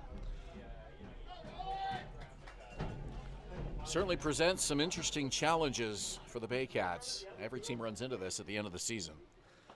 1-2, just misses outside. The count is even.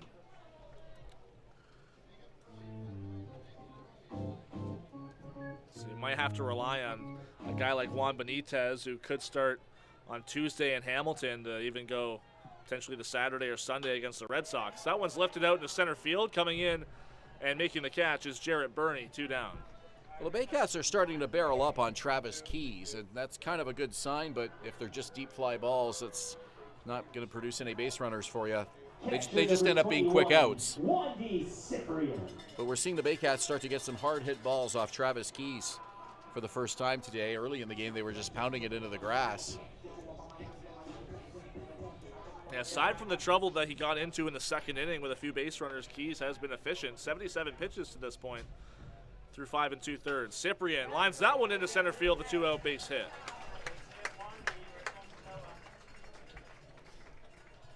Second hit of the ball game for Cyprian is 2 for 3, and that'll bring up Noah Hall. 2 for 3 with a stolen base and a run scored. And again, Wandy Cyprian just continues to contribute in significant ways for the Barrie Baycats. He's been threatening a 400 average pretty much all season. 343 coming into today, and 2 for 3 performance at least is another way to bump that average up closer to that 40% mark.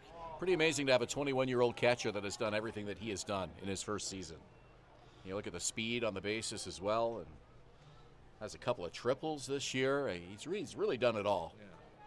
It's really been being a guy that's been able to fill the stat sheet across a load of different categories. That one just misses. It's 2-0 to Noah Hall. And Cyprian obviously a threat to steal here. Yeah, the Baycats have had a couple stolen bases, but they were of home plate.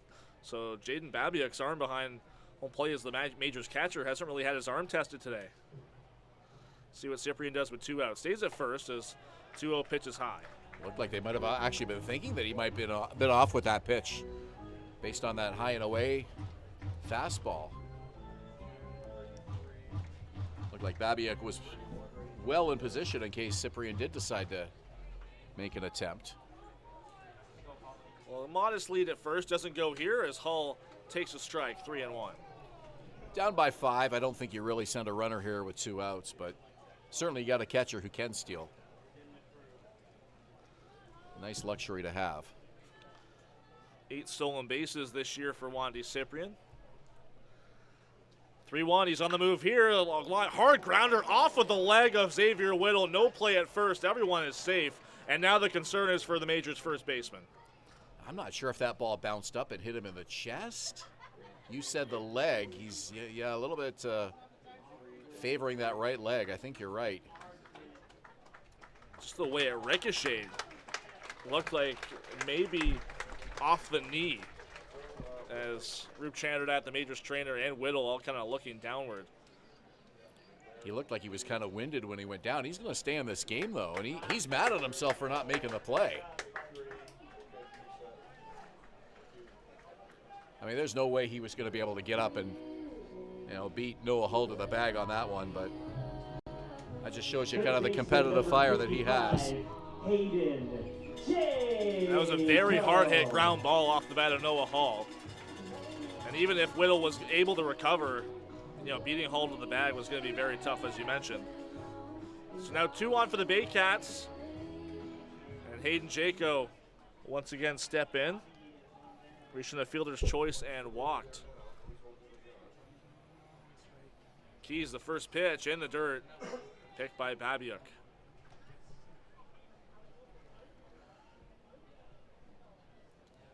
Baycats up to 7 hits on the game so far.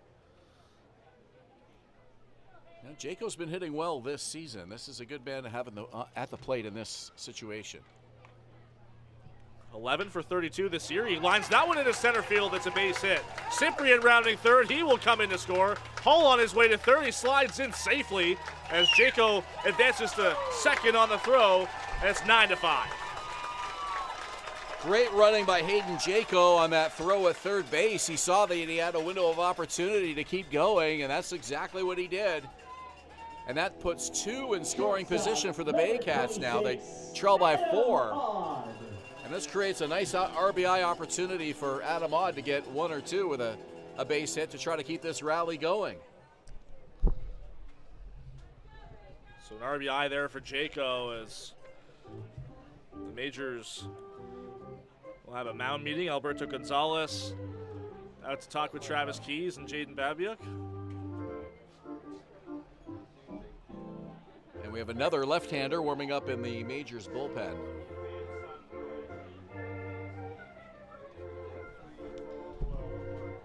Chris Marco out to say, let's move this game along.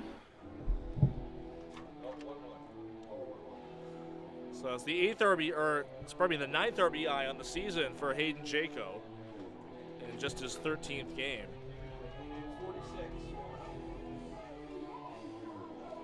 So Adam Odd with an opportunity with 2 out, although he has struck out the last 2 times he's faced Travis Keys this afternoon. First pitch.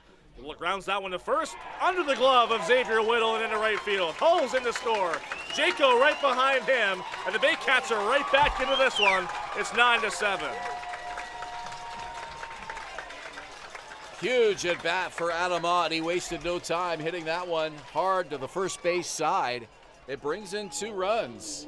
And now we have a ball game, and these fans are making some noise for the first time this afternoon. Sensing now that a Baycats comeback certainly is within reach. Well, these fans, despite what was at one point a 4-run deficit, have stuck with the Baycats to this point. Now Francisco Hernandez, the number 9 hitter, faces Keys for the 3rd time. He takes the first pitch strike. Keys' pitch count approaching 90 now. He's at 87. I've certainly seen him go even deeper than this. Be interesting to see how long Roop Chanderdat leaves him in here. Hernandez offers and goes around. It's 0-2. Clearly they want him to get the 3rd out of the inning here and hand it over to the bullpen in the 7th.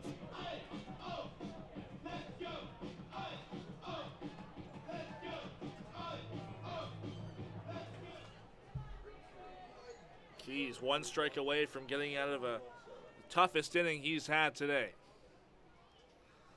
Pitch to Hernandez, foul back to the screen.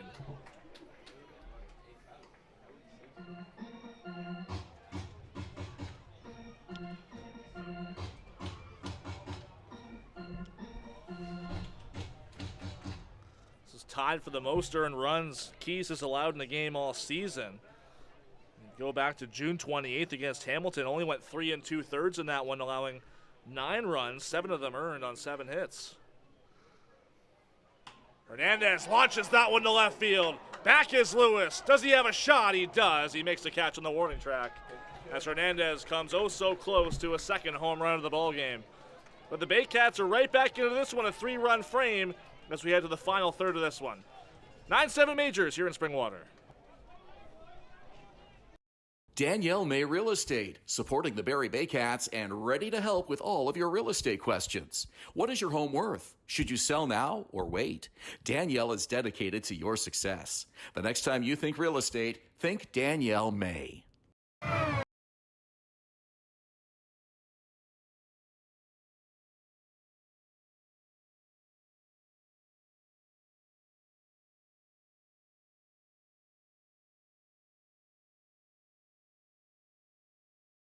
Park Place, the latest fashion, delicious dining, exciting entertainment. Hungry after the game? Stop by one of their patios or grab a sweet treat for a grand slam of flavors to satisfy every craving. Park Place, where every visit is a home run. What makes Jersey Mike's a sub above? Is it the premium meats and cheeses, sliced on the spot and piled high on their in-store baked bread? Or could it be their hot, freshly grilled subs? How about all of the above? Jersey Mike's, a sub above.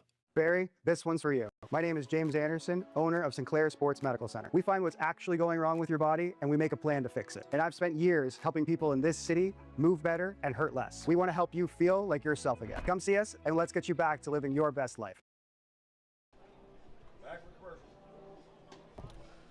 Welcome back to Athletic Culture Stadium. London Majors leading the Barrie Baycats in this one 9-7. One other game today in the CBL, and just getting underway, the Welland Jackfish hosting the Kitchener Panthers once again. That one's still scoreless in the top of the first. Now to call the rest of this one, Ben Davy.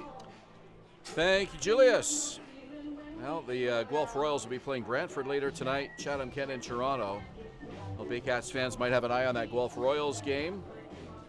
Barrie currently a half a game behind the Royals for the number 4 spot, which would be home field for a play-in game.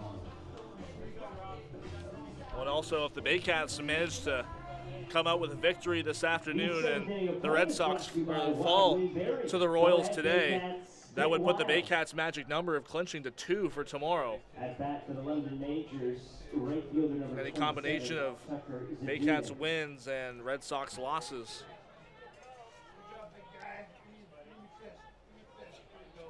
London will remain in first regardless of what happens today. Hamilton is off. The Majors with a game-and-a-half lead now over the Cardinals and the Jackfish. As you mentioned, Welland and Kitchener underway. Just getting started. Now, this is the only afternoon game on the schedule here today. Saul Vasquez back out for another inning of work. We were wondering if Saul Vasquez would get through 2 innings today, as he really got lit up. 3 in the third, 4 in the fourth, and settled down nicely after that. 3 out, 3 down, fifth. And this one hit high and deep to right center field. It'll be Kanisi Joe over to his left to make the catch. Tucker's Dunick is retired, 1 away. Been a lot of deep fly balls for both teams. This game, it's been that kind of game. We've seen home runs from both sides, but also a couple close calls. And while that one was still in front of the warning track, it just goes to show, the power in these two teams' bats this afternoon.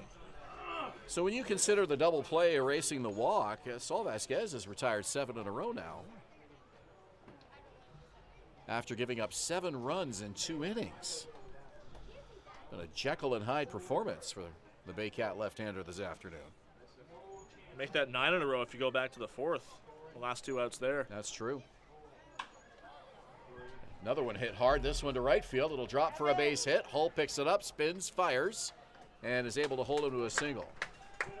Really nicely done there by Noah Hull to cut that one off before it headed into the corner. We saw Bernie capitalize on a similarly hit ball for a triple back in the third. And Hull, just the way he was able to get that ball back into the infield so quickly, just a single there for Bernie. Xavier Whittle is 1 for 3 today. Third time facing Saul Vasquez. He's 0 for 2 against Vasquez. The single he got was off Braden Pakala in the second.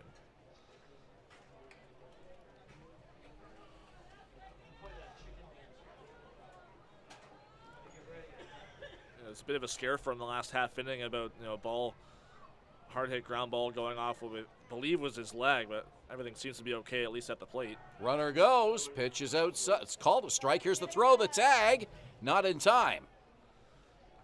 That was called a strike by home plate umpire Chris Marco. Well, Whittle swung and missed. It was a really late, kind of abbreviated swing. Almost seems as if he was trying to maybe distract Cyprian a little bit with the swing. But nonetheless, Bernie getting into second base with a steal. My guess was the hit and run was on, and he was just trying to make contact just to protect the runner. I wasn't sure whether that was called a swing or a called strike, but either way, the count is 1-1. Here's the pitch from Vasquez, and it's lined to left field. Base hit. They're going to send the runner. Bernie around third. Here's the throw. Not in time. It's cut off. That's an RBI single for Xavier Whittle. Bernie scores. Noel McGarry Doyle in left field was not happy that Hayden Jacob cut that ball off. You can tell his throw was on line, and he thought he had a shot at maybe getting the runner at home plate, but it seemed like Jacob made a smart move to cut that ball off and save any potential for Whittle to move up. Is Whittle now going to be pinch run for David Dreyers? Dustin Davidson. At bat for London, catcher number 6, Jaden Babiak.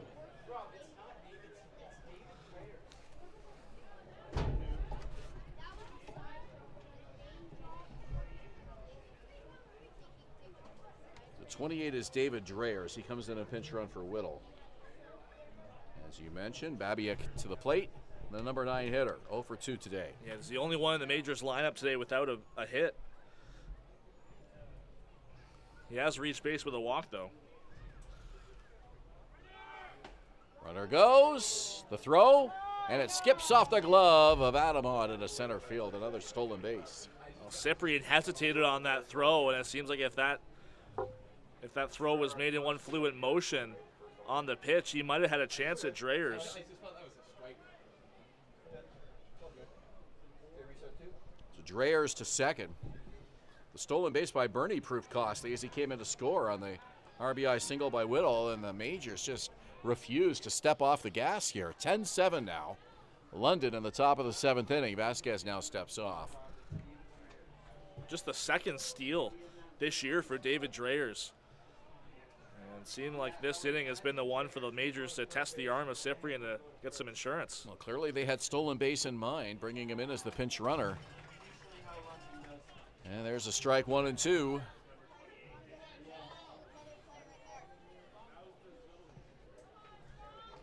So after 2 clean innings, Vasquez back in trouble here in the 7th. Babiak's ready, waggles the bat. Vasquez with a pitch, and it's up high, 2 and 2.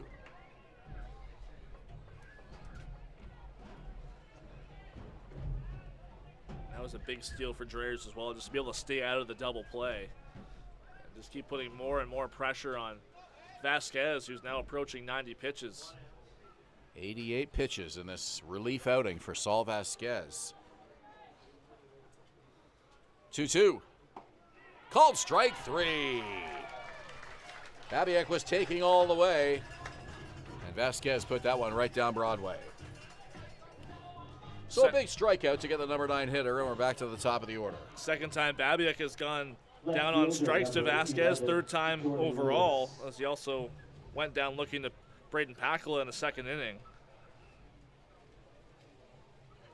Lewis is 1 for 4 with 2 strikeouts, both against Braden Pakala.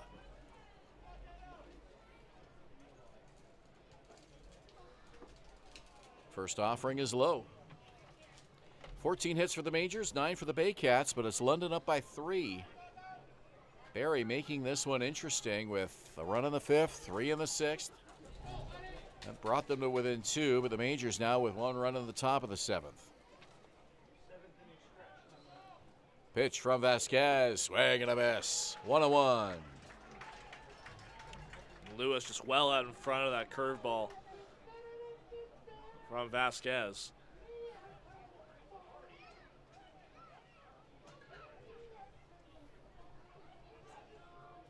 Now the body language, the composure from Vasquez certainly seems much different from what we saw in the first 2 innings today. Goes off speed, just misses there. 2-1. Had seen Ronnie Rosario warming up a bit earlier. Nobody throwing in the Baycats bullpen at this moment, so someone might be ready to take over once the 8th inning comes around. Well, it looked like Rosario might have been getting ready to come in, and I wasn't sure if Vasquez was going to give more than 2 innings today, the way the 3rd and the 4th went for him. London was getting a really good read on all of his pitches. 2-1, swing and a miss. Comes right back with a heater. 2 balls, 2 strikes. This is what you save the velocity for, to try and power your way through the last couple batters of your outing. It seems like he really brought the heat. Looked like the most he's had on a fastball all afternoon with that pitch. Yeah, whatever velo you got left, here's where you're going to use it on this 2-2 pitch. Lewis is probably sitting on the fastball. We'll see what Vasquez has to offer. The crowd is behind him. Vasquez with a pitch, and it's low, full count. Just a little too far down in the zone to get the call. First base is open, but given the power in the middle of this Majors lineup, you don't want to give a free pass to anybody, especially as you're trying to climb back. Vasquez doing a nice job just to keep his team in this ball game. Trent Lenahan on deck. 3 balls, 2 strikes, 2 outs. Saul Vasquez with the pitch. Ball 4. And again, we see the animation from Saul Vasquez coming off the mound. Andrew White calls time, and he'll come out for a mound visit. Yeah, I think this is a smartly timed mound visit here from Andrew White, trying to just calm down his pitcher as Vasquez slams down the rosin bag behind the mound. Pounding his chest. He wanted Wandy Cyprian to bring him the ball in a hurry. He was fired up. Some choice words for home plate umpire Chris Marco, I'm sure. Certainly we could visibly see the frustration.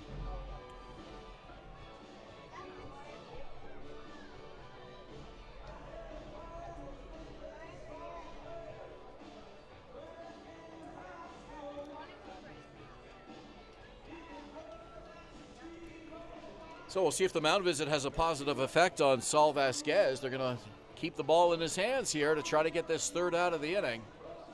Dangerous hitter at the plate in Trent Lenahan. You got to wonder if that was maybe just a wake-up call here for Vasquez. It's the 2nd time Andrew White's used a mound visit to have a chat with them. Just saw Oscar Moretta run down to the bullpen. Maybe he's the next man up. Lenahan was the first batter Vasquez faced in the top of the 3rd, and Vasquez lost him after a pitch that he thought should have been a called 3rd strike, and that at bat ended up walking him. And things unraveled. So the Majors scored 3 runs in that inning, and a line drive over second into right center field. That'll bring home a run as Dreyer scores. They're going to bring in another one. Here's Lewis. That's a 2-run double for Trent Lenahan.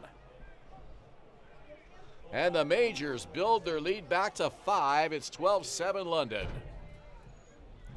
Well, that was the 4th time Trent Lenahan has faced Saul Vasquez today, and he knew exactly what was coming. Took the first pitch the other way. And a huge hit for the Majors to just add on, get some key insurance here in the 7th, and looks like that's going to be the final straw for Josh Matlow as he heads out toward the mound. Vasquez came off the mound, and you could see the anger in his expression and clearly his emotions getting the better of him here. He calmed down quite nicely.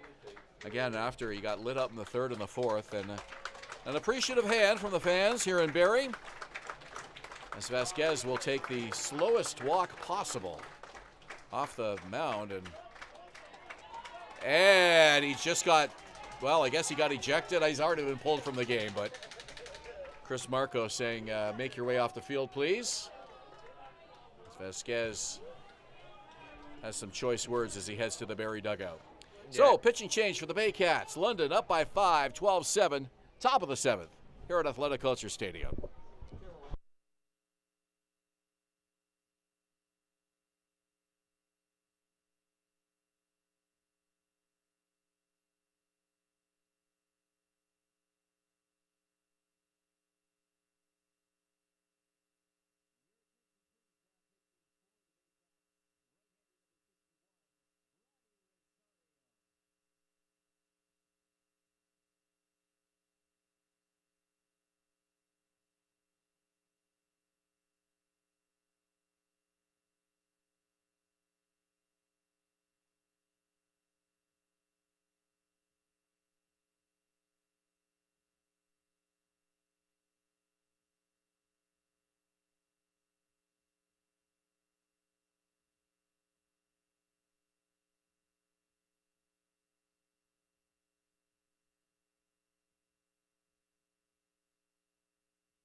And we're back in the top of the 7th inning. 2 outs. The London Majors leading 12-7 over the Barrie Baycats. And Barrie's 3rd pitcher of the afternoon will be rookie Ronnie Rosario. Ronnie Rosario making his 4th appearance out of the bullpen since being acquired mid-season. Just 5 1/3 innings over those 3 appearances, a 6.75 ERA. Struck out 8, he's walked 6. It's just his first professional opportunity, so still trying to get used to the setting at least, and that's probably why a big reason why the walk numbers are a bit inflated, as he's already had some words here with Chubba Vey as he tries to get set. And Andrew White is now going to come out and give an earful to the home plate umpire, Chris Marco. Josh Matlow right on his heels. So I'm not sure if there was another ejection from the dugout. Now Brad Grieveson comes out as well. Want to be careful to keep the players in the dugout. I think Andrew White's been ejected. Yeah, I wouldn't doubt it. He had a fiery reaction as he headed up the stairs toward the field of play.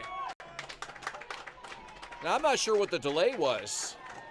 If it was just the umpire dealing with Andrew White, or if maybe Saul Vasquez was still in the dugout. I mean, he had been ejected after he was pulled. Andrew White now is leaving the dugout and still yelling, even as he walks by our broadcast area here to the Baycats clubhouse.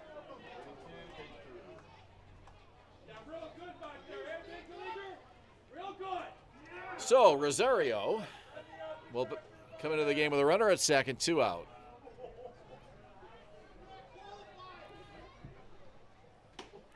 We see Josh Matlow get ejected every once in a while. It's not often we see an Andrew White ejection. No, you can tell he kind of took the brunt of, or took kind of upon himself to speak up for the team, and Josh Matlow just calmly watching and letting that emotion come out. Well, all 3 of the Baycats coaches, Josh Matlow, Brad Grieveson, and Andrew White, had some words coming out of the dugout, but it was Andrew White that took extreme exception, and I think probably came out of the dugout after he was ejected. Yeah, because we were just waiting for Chris Marco to kind of get set up behind the plate, but he was just still getting an earful from about 40 feet away from that Baycats dugout. We'll see how the players respond, because oftentimes a coach or a manager ejection like that will fire up the team and spark a comeback. A lot of work to do here, down 12-7. We're still in the top of the 7th inning. 2 out. Rosario with a 1-2 count to Michael Escato. Here's the pitch, and he stays alive with a foul ball.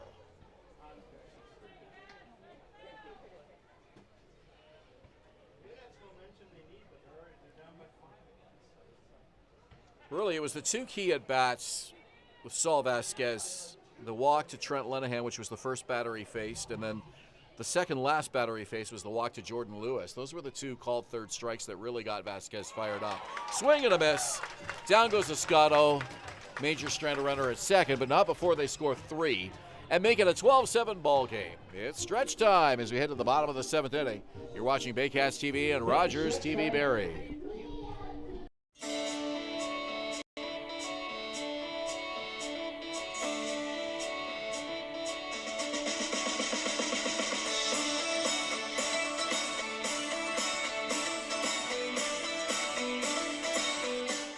Danielle May Real Estate, supporting the Barrie Baycats and ready to help with all of your real estate questions. What is your home worth? Should you sell now or wait? Danielle is dedicated to your success. The next time you think real estate, think Danielle May.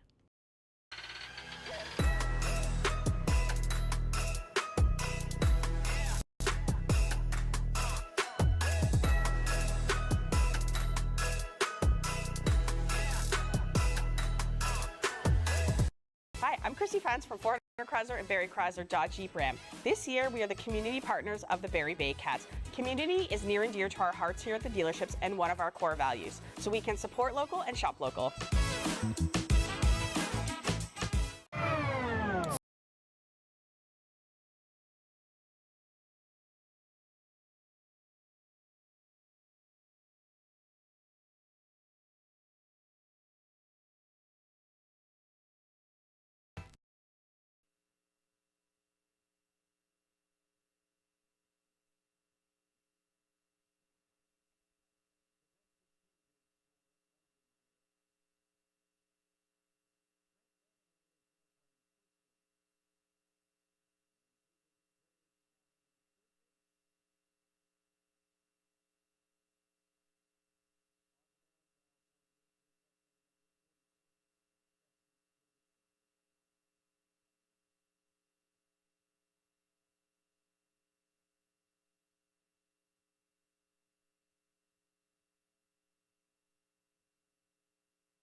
Welcome back from the 7th inning stretch. This inning is brought to you by Wild Wing Barrie. Go ahead, Baycats, get wild. Yeah, I can tell you these fans here at Athletic Culture Stadium are getting wild, even with their team down by 5 runs here. Everybody having a good time on this Saturday afternoon. Weather is great.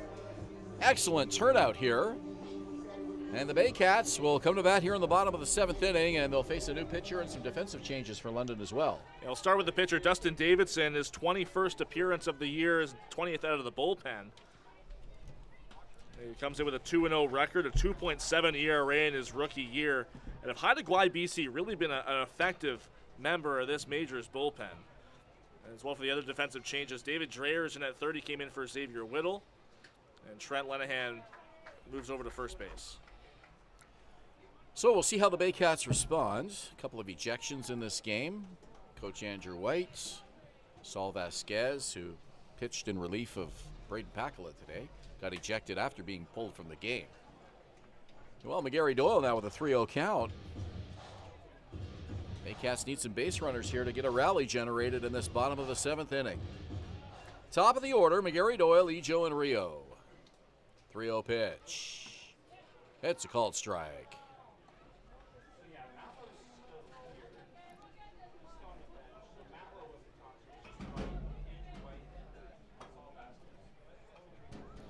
Travis Keys with 6 innings today. Here's the pitch. Ball 4. Baycats get the leadoff man aboard here in the bottom of the 7th.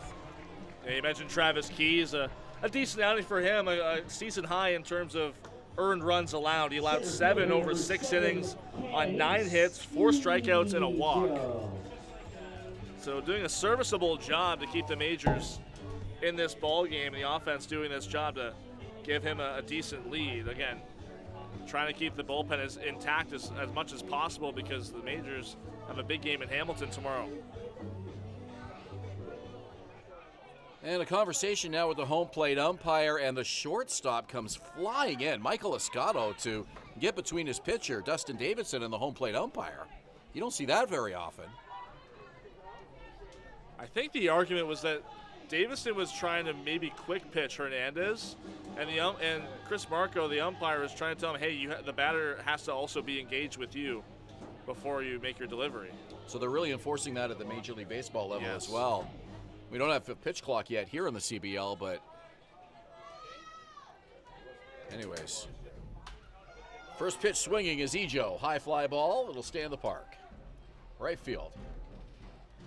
And the catch is made by Tucker Zdunek, one away. I said Hernandez. I meant Ejo there at the plate. Here's Ryan Rio. I'm not sure if Davidson was about to lose his cool or whatever, but for whatever reason, Escato thought he might. He came running in to try to rescue his pitcher. Well, Escato obviously behind the pitcher, Davidson, and not being able to kind of read his lips and see his demeanor from the front. So maybe as just a precautionary measure, just making sure his pitcher doesn't get into deeper trouble as tensions have arisen in the last half inning or so. Kind of acting as a player, coach, therapist out there. 12-7 game, everything's going your way. You want to just kind of keep things rolling that way. Runner leads. That's Noel McGarry Doyle. Definitely a threat to steal. Rio on the ground, and it's at first. They step on the bag for one, down to second, and they get the out there as well. They had to apply the tag because the force out was eliminated, but that's a double play. Rio grounds out, and just like that, the Baycats are out of the bottom of the 7th inning. We go to the 8th. Barrie down by 5 at Athletic Culture Stadium. Step up to the plate at Park Place. The latest fashion, delicious dining, exciting entertainment. Hungry after the game? Stop by one of their patios or grab a sweet treat for a grand slam of flavors to satisfy every craving. Park Place, where every visit is a home run.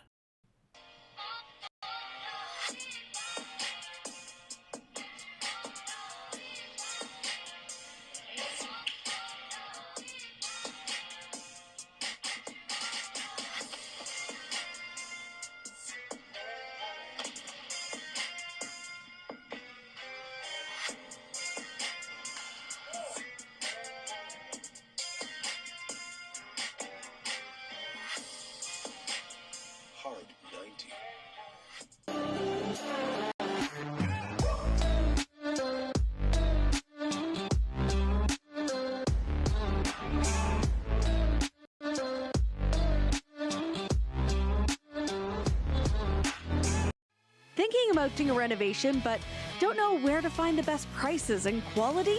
Go to Reno Liquidation Depot, where you'll find vanities, flooring, toilets, exterior doors, and so much more. Visit Reno Liquidation Depot today. The juice is the best way to add zing to your Jersey Mike sub. Real red wine vinegar and olive oil blend. And I like a lot of juice. Pour it on. Go ahead. Go on. I can take it. Please, now pitching for the Barrie Baycats. Right, Top of the 8th inning, 54, London Majors in cruise control here with a 12-7 lead over the Barrie Baycats. We go to the top of the 8th inning, and the Baycats will send their 4th pitcher out this afternoon. Yeah, Ronnie Rosario only went 5 pitches, got the last out of the 7th inning, but now Oscar Moretta will take over. 17th outing of the year comes in. No decisions on his first CBL season, a 4.84 ERA in 22 and a third innings. He struck out 29. He's walked 14, a whip of 1.75 on his year so far. Kind of surprising to bring in a reliever who pitches 5 pitches, gets the strikeout to end the inning, and they take him out of the game, but you mentioned perhaps they may be saving him for other considerations. Yeah, he could be potentially the spot starter. That's still yet to be announced from the Baycats ahead of tomorrow's game in Kitchener. Well, that would certainly make sense if that were the case. Oscar Moretta comes in, gets a clean inning of work here in the 8th inning, and the pitch is inside. It's a 1-1 count to Christian Anoa. Second time Moretta's faced the majors this year. He's had 2 scoreless outings over 3 innings. The line on Saul Vasquez today, not good after a very effective outing against Kitchener in his last outing. Yeah, really seemed to go off the rails for Vasquez. 3 2/3, 10 earned runs on 10 hits. He had 4 walks and 2 strikeouts. Pitches inside, 2-2. Oscar Moretta, another first-year Baycat.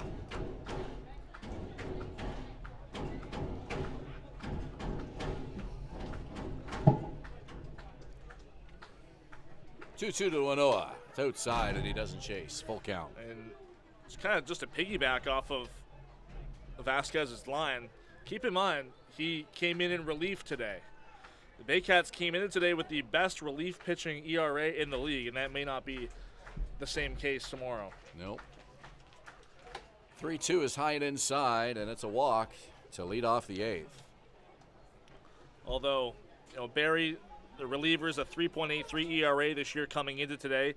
The Majors second in the league, and they're nearly a full run behind, 4.82. So the plan was for Saul Vasquez to start this game, not come in the 3rd, and you wonder if things might have gone differently if he did start right from the get-go. I mean, we'll never know. I'm sure it's a bit of an abbreviated routine for him to try and get into this game as quick as possible. Well, they lit him up right from the get-go. 3 in the 3rd, 4 in the 4th, so 7 runs in his first 2 innings of work. All earned runs, too. No errors in this game. And then 3 in the 7th to really build this comfortable 12-7 lead. Certainly not out of reach. Definitely comfortable. Pitches inside. We've seen comebacks before, and the Baycats really need a game where they can kind of point to and say, that was our turning point. That was where we got things back on track. And today would be as good a day as any for that. Against the first-place team, a club they have yet to beat this season. They're 0-5 against the Majors. We'll see how resilient this Baycats lineup is when they come to bat in the bottom of the 8th inning. This Baycats team has 6 outs to work with offensively, and we have seen crazier things. They're only down by 5. These fans aren't losing any faith. There's a good contingent of Baycats fans still here. On the ground to 3rd. They go to 2nd for 1 to 1st. Double play! Nice job by Hayden Jaco at 3rd to get that started. 2 down. Second time the Baycats have gone around the horn like that for a double play. Think back to the 6th inning. That was a 1-2-3 frame for Vasquez. And Moretta, this time the beneficiary of a key ground ball.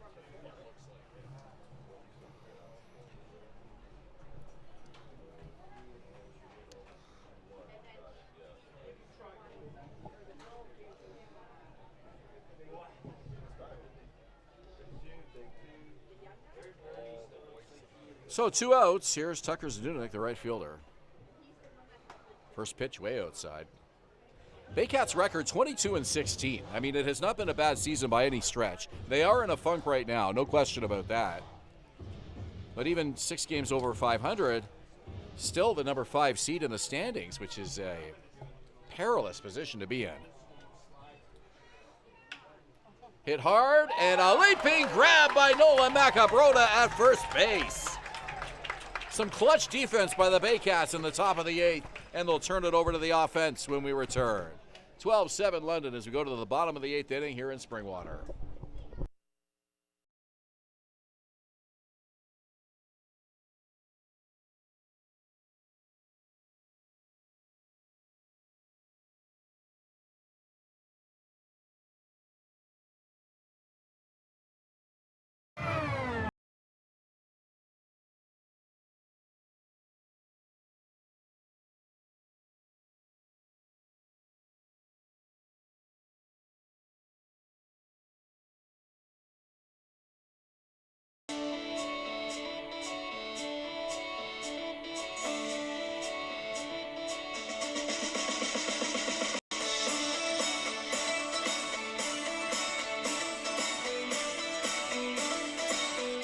Join Team BKGC. Inside 17,000 square feet of dedicated gymnastic space, athletes of every age and level come together.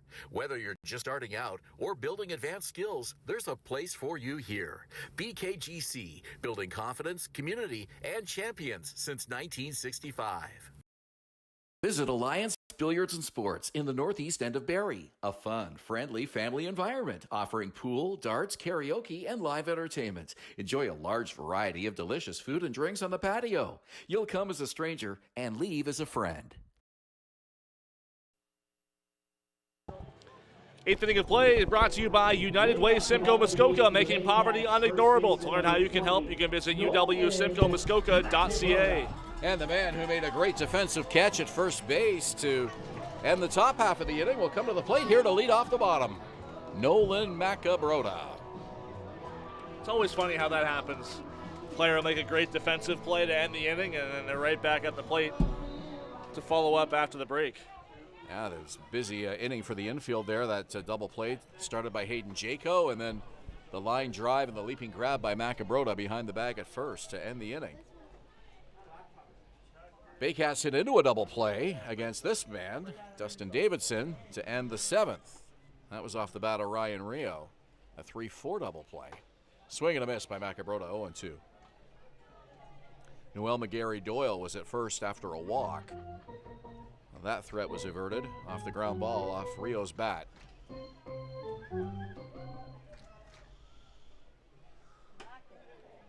Looks like Tyler Plumpton coaching at third. Some words with London manager Roop Chanderdad to catch up on pleasantries. Yeah. Well, guys have been in this league a long time. Both of them. 1-2 on the ground, left side. And that's Lenahan stepping on the bag for the out, 1 down. Haven't seen Tyler Plumpton in action much this year. He's had a handful of games, but Catcher number 21. We'll say he's. I always check every player's kind of game logs before every game because when I get to the ballpark, I'm never really sure what the lineup is. But I always check Plumpton's no matter what. And he's only gotten 4 games this year, but he's had 3 hits in each of his last 2. Yeah, he makes the most of his opportunities. He's definitely not a guy that needs to be in the lineup every day to contribute. I think it's just a matter of when Josh Matlow, or even if Josh Matlow is going to get him in to keep him qualified for the postseason. Well, he has a lot of work commitments, family commitments too, and he's been in this league playing ball for an awful long time. Kind of one of those veteran guys that's ready when needed, a lot like Brad Grieveson. Branfy Infante was like that a lot near the end of his career. And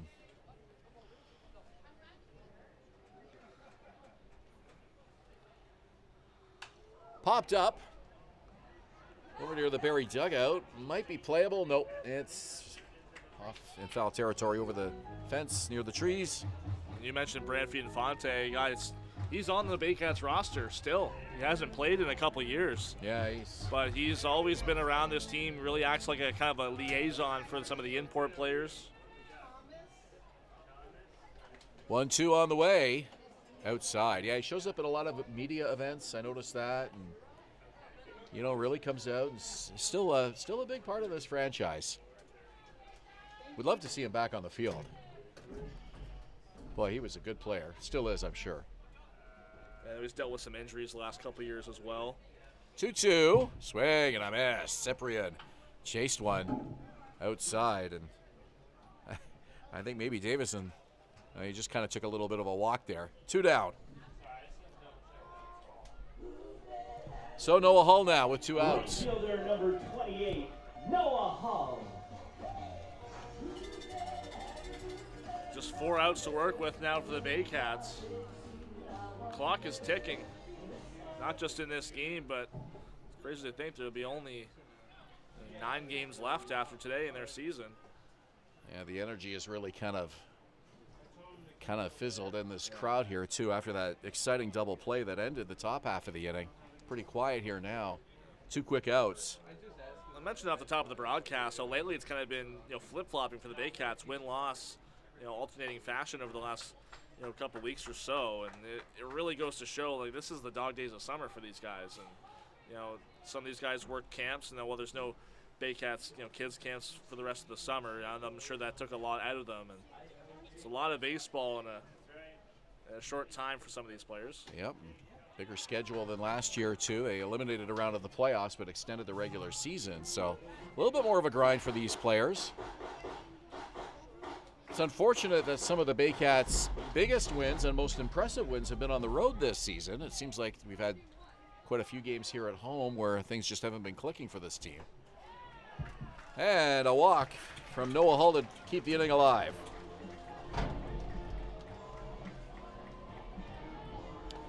Hayden Jaco with 2 outs and a runner aboard. Well, it's funny you mentioned the Baycats' record at home. They've lost their last 3 home games at least. Now they're just 10-9 here at Athletic Culture Stadium. On the road, they're 12-7. Sounds about right. You look at the majors, 16-5 at home and 12-8 on the road.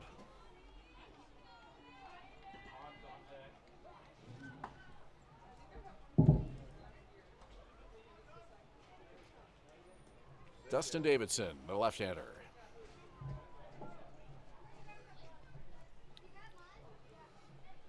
Kicks and delivers. That's called strike.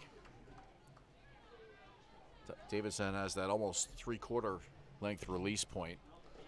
Look how far over toward that first base side of the rubber he is for a lefty. Really takes advantage of that angle, that arm angle.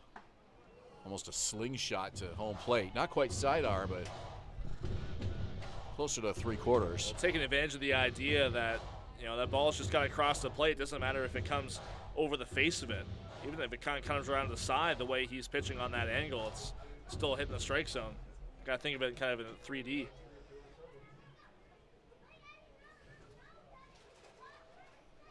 Here's the pitch, and it's a ground ball through into center field. Hull's taking third. He's in safely. Throw is cut off. Jaco with a base hit to keep the inning alive. And Jaco found his pitch and did exactly what he needed to do with it, kind of going up the middle, shaded toward that second base side. And a heads-up idea there from Noah Hull. He saw that that ball wasn't going to travel that far on the ground and took that chance to take third base. Majors will use a mound visit here with 2 on and 2 out in the 8th inning, and Adam Odd comes to the plate. Now, here's a guy that likes to swing for the fences. You got to remember, you're down 5 runs here. Sure, a home run would be nice. Most important thing, though, is just putting the ball in play, keeping this rally alive. You got Francisco Hernandez on deck, pretty good number 9 hitter. He's got a home run already today. Can't afford to waste any outs here. We know Odd likes to swing at the first pitch, and I wonder if that information was being passed along to Dustin Davidson. Well, Odd struck out twice today. At both times he swung at the first pitch. Even on his 2 RBI single back in the 6th, he saw the first pitch and hit it into right field. Odd's ready. Here's the pitch, and he's taking it. It's a called strike. Looks like Alex Springer, another lefty up in the Majors bullpen. So the count is 0-1. Odd takes another one. It bounces up and gets away, and it goes to the backstop. A run scores. Down to third.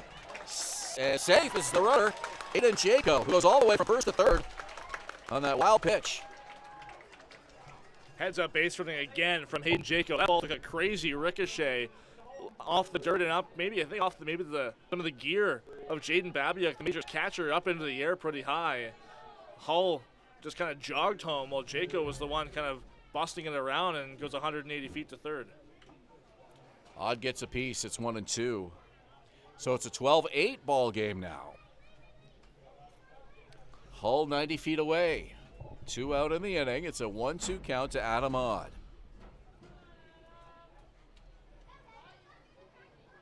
Dustin Davidson for the Majors. Looks in. Jaden Babiak puts the sign down, and he gets shook off as Davidson wants to throw something different. 1-2. Outside and out to the backstop. Here comes Jaco. He scores. 12-9. What a ball game. The Baycats refuse to die. And the bases are empty now. As we were talking about the arm angle of Dustin Davidson and how advantageous it can be, well, that's where it could cost you. Whether he was crossed up with Babiak or not, it's the crazy angle on his pitches out of the left arm that could, take those, crazy trajectories and catch Babiak off guard. That's what happened. 2 wild pitches have cost the Majors. Inside, the count is full, 3-2. So it's now a save situation for Davidson, whether he stays in this game or not. And it looks like Skylar Janice potentially has started to warm up. Swing and a miss. What a pitch by Davidson. Down goes Odd, but not before the Baycats score 2 and make it interesting. 12-9 London. We go to the 9th inning here on Baycats TV and Rogers TV Barrie.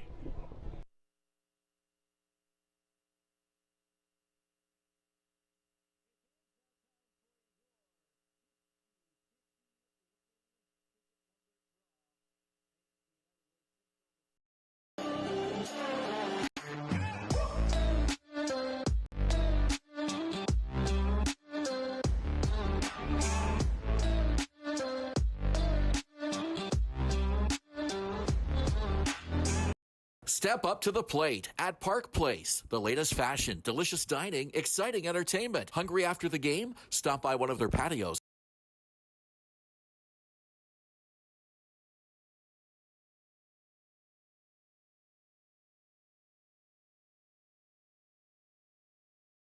Barrie, this one's for you. My name is James Anderson, owner of Sinclair Sports Medical Center. We find what's actually going wrong with your body, and we make a plan to fix it. And I've spent years helping people in this city move better and hurt less. We want to help you feel like yourself again. Come see us, and let's get you back to living your best life. What makes Jersey Mike's a sub above? Is it the premium meats and cheeses, sliced on the spot and piled high on their in-store baked bread? Or could it be their hot, freshly grilled subs?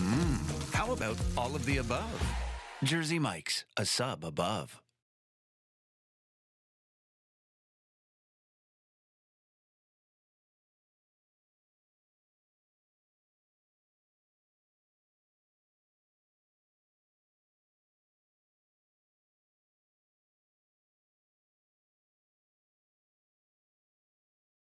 Thinking about doing a renovation, but don't know where to find the best prices and quality? Go to Reno Liquidation Depot, where you'll find vanities, flooring, toilets, exterior doors, and so much more. Visit Reno Liquidation Depot.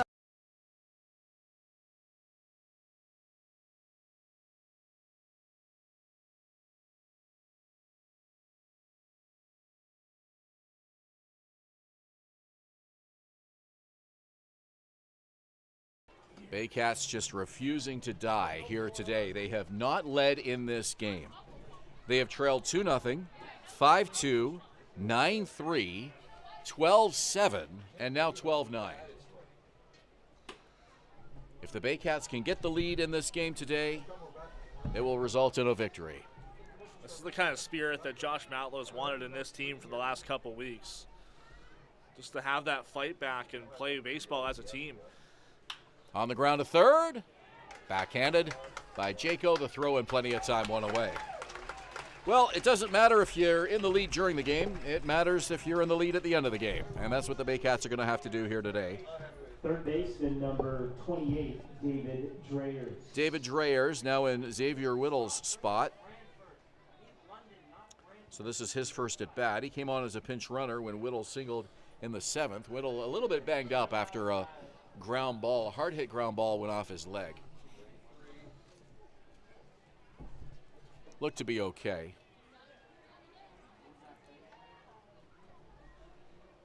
So Dreyer's in for his first at bat against Oscar Moretta. One out here on the 9th.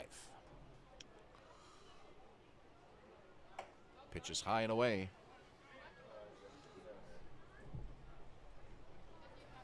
And Moretta went 3 up, 3 down last inning and got a really nice double play to contribute to that. Fastball hit high and deep to right field. That's a long way. And it's caught at the track by Noah Hull. Wow. A deep fly ball stays in the park. A little bit of wind blowing in, but not much.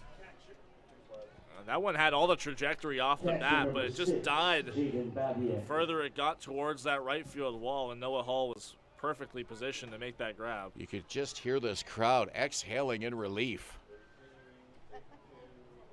Dreyers barreled up that pitch. So the score holds at 12-9. Here's the number 9 hitter, Jaden Babiak. We know you're already thinking about the bottom of the 9th. Due up, Francisco Hernandez, Noel McGarry-Doyle, and Canisijo. Moretta's got one more out to get here. Pitch to Babiak, and he slices that down the line foul. He broke his bat there. He's going to have to get back to the dugout and get a new twig. You're thinking about Moretta. You know, it's his first time at home in quite a while. He hasn't pitched here at Athletic Culture Stadium since July 4th. Yeah, we haven't seen him here much. No, 7 of his last 8 appearances have been on the road. One of those was in London on Canada Day. No balls, 2 strikes, 2 outs. I suspect the crowd will get behind Moretta here on this important pitch. And here we go with the applause as Moretta looks in. Crowd fired up here at Athletic Culture Stadium. Big pitch coming up. Here it comes. Swing and a miss. 3 up, 3 down, top of the 9th inning for Oscar Moretta. And here come the Baycats to bat in the bottom of the 9th inning. Down by 3 against the London Majors.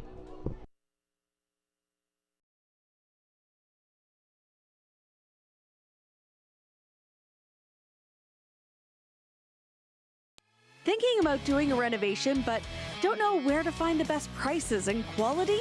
Go to Reno Liquidation Depot, where you'll find vanities, flooring, toilets, exterior doors, and so much more. Visit Reno Liquidation Depot today. The juice is the best way to add zing to your Jersey Mike sub. Real red wine vinegar and olive oil blend. And I like a lot of juice. Pour it on. Go ahead. Go on. I can take. Step up to the plate at Park Place. The latest fashion, delicious dining, exciting entertainment. Hungry after the game? Stop by one of their patios or grab a sweet treat for a grand slam of flavors to satisfy every craving. Park Place, where every visit is a home run.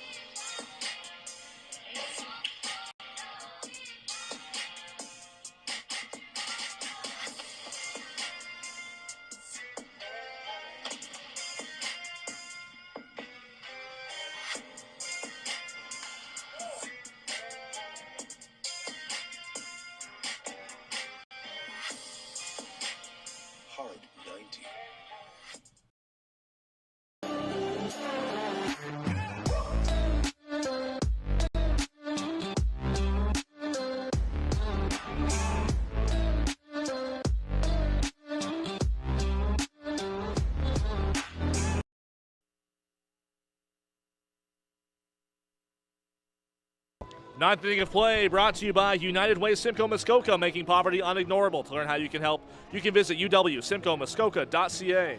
Gut check time for the Barrie Baycats. They need some runs. 3 will keep this game alive. 4 will send these fans home happy. It'll be Francisco Hernandez to lead it off for Barrie, down 12-9 against the London Majors. The ninth inning has been given to Caleb Casey. Opportunity for his first save of the season. Comes in with a 1-1 record over his first 17 appearances out of the bullpen, a 4.74 ERA along with that. He has faced the Baycats once. That was the last time the Majors were here. It was a scoreless inning. He faced 3 batters and struck out 1.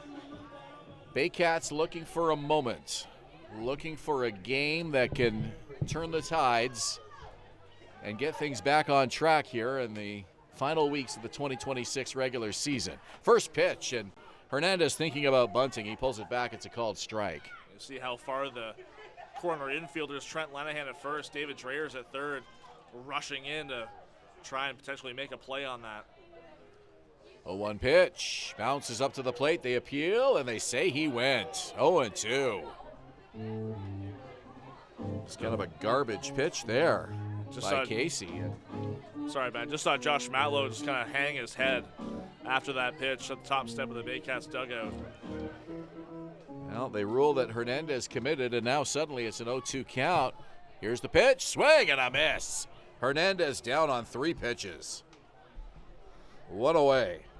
Not the ideal result there for Francisco Hernandez. With a great start to this game with a home run and a bunt single.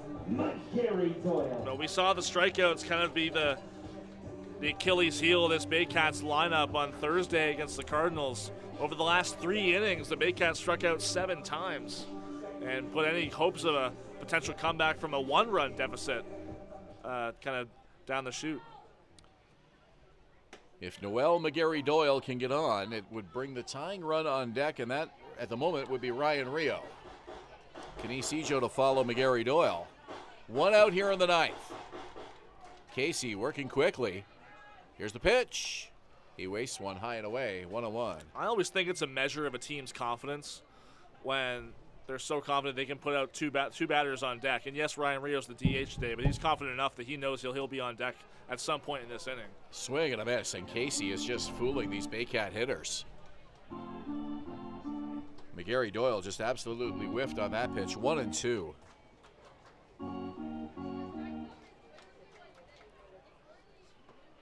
Down low, and McGarry-Doyle just checked his swing, 2-2. Really been attacking with fastballs, Caleb Casey has, and that's even saw it with Francisco Hernandez in that at bat. Just the way he's been able to command it has been fooling them. On the ground, Weekly over to first. The relay to the pitcher, covering is in time.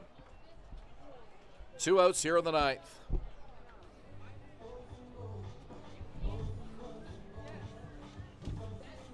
The center fielder, number 7. So Lenahan finds Casey covering the bag, and the Baycats' last bullet is in the form of Canisijo at the plate.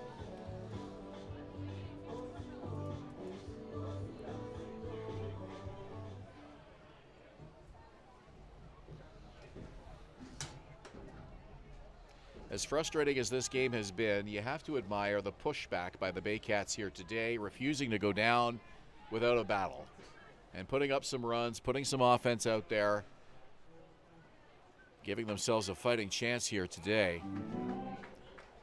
Yeah, they strung together some hits early.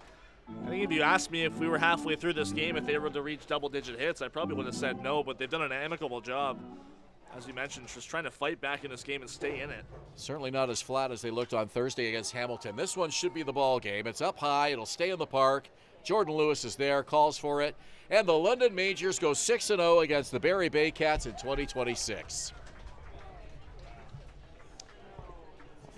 12-9, the final here this afternoon. And the Baycats' struggles continue. Well, this was the best offensive performance the Baycats have put together against the Majors this year in all 6 games, but the Majors have just been able to power their way through wins, and all 6 of them against the Baycats, they've hit home runs, and those home runs have proved to be the difference in those games.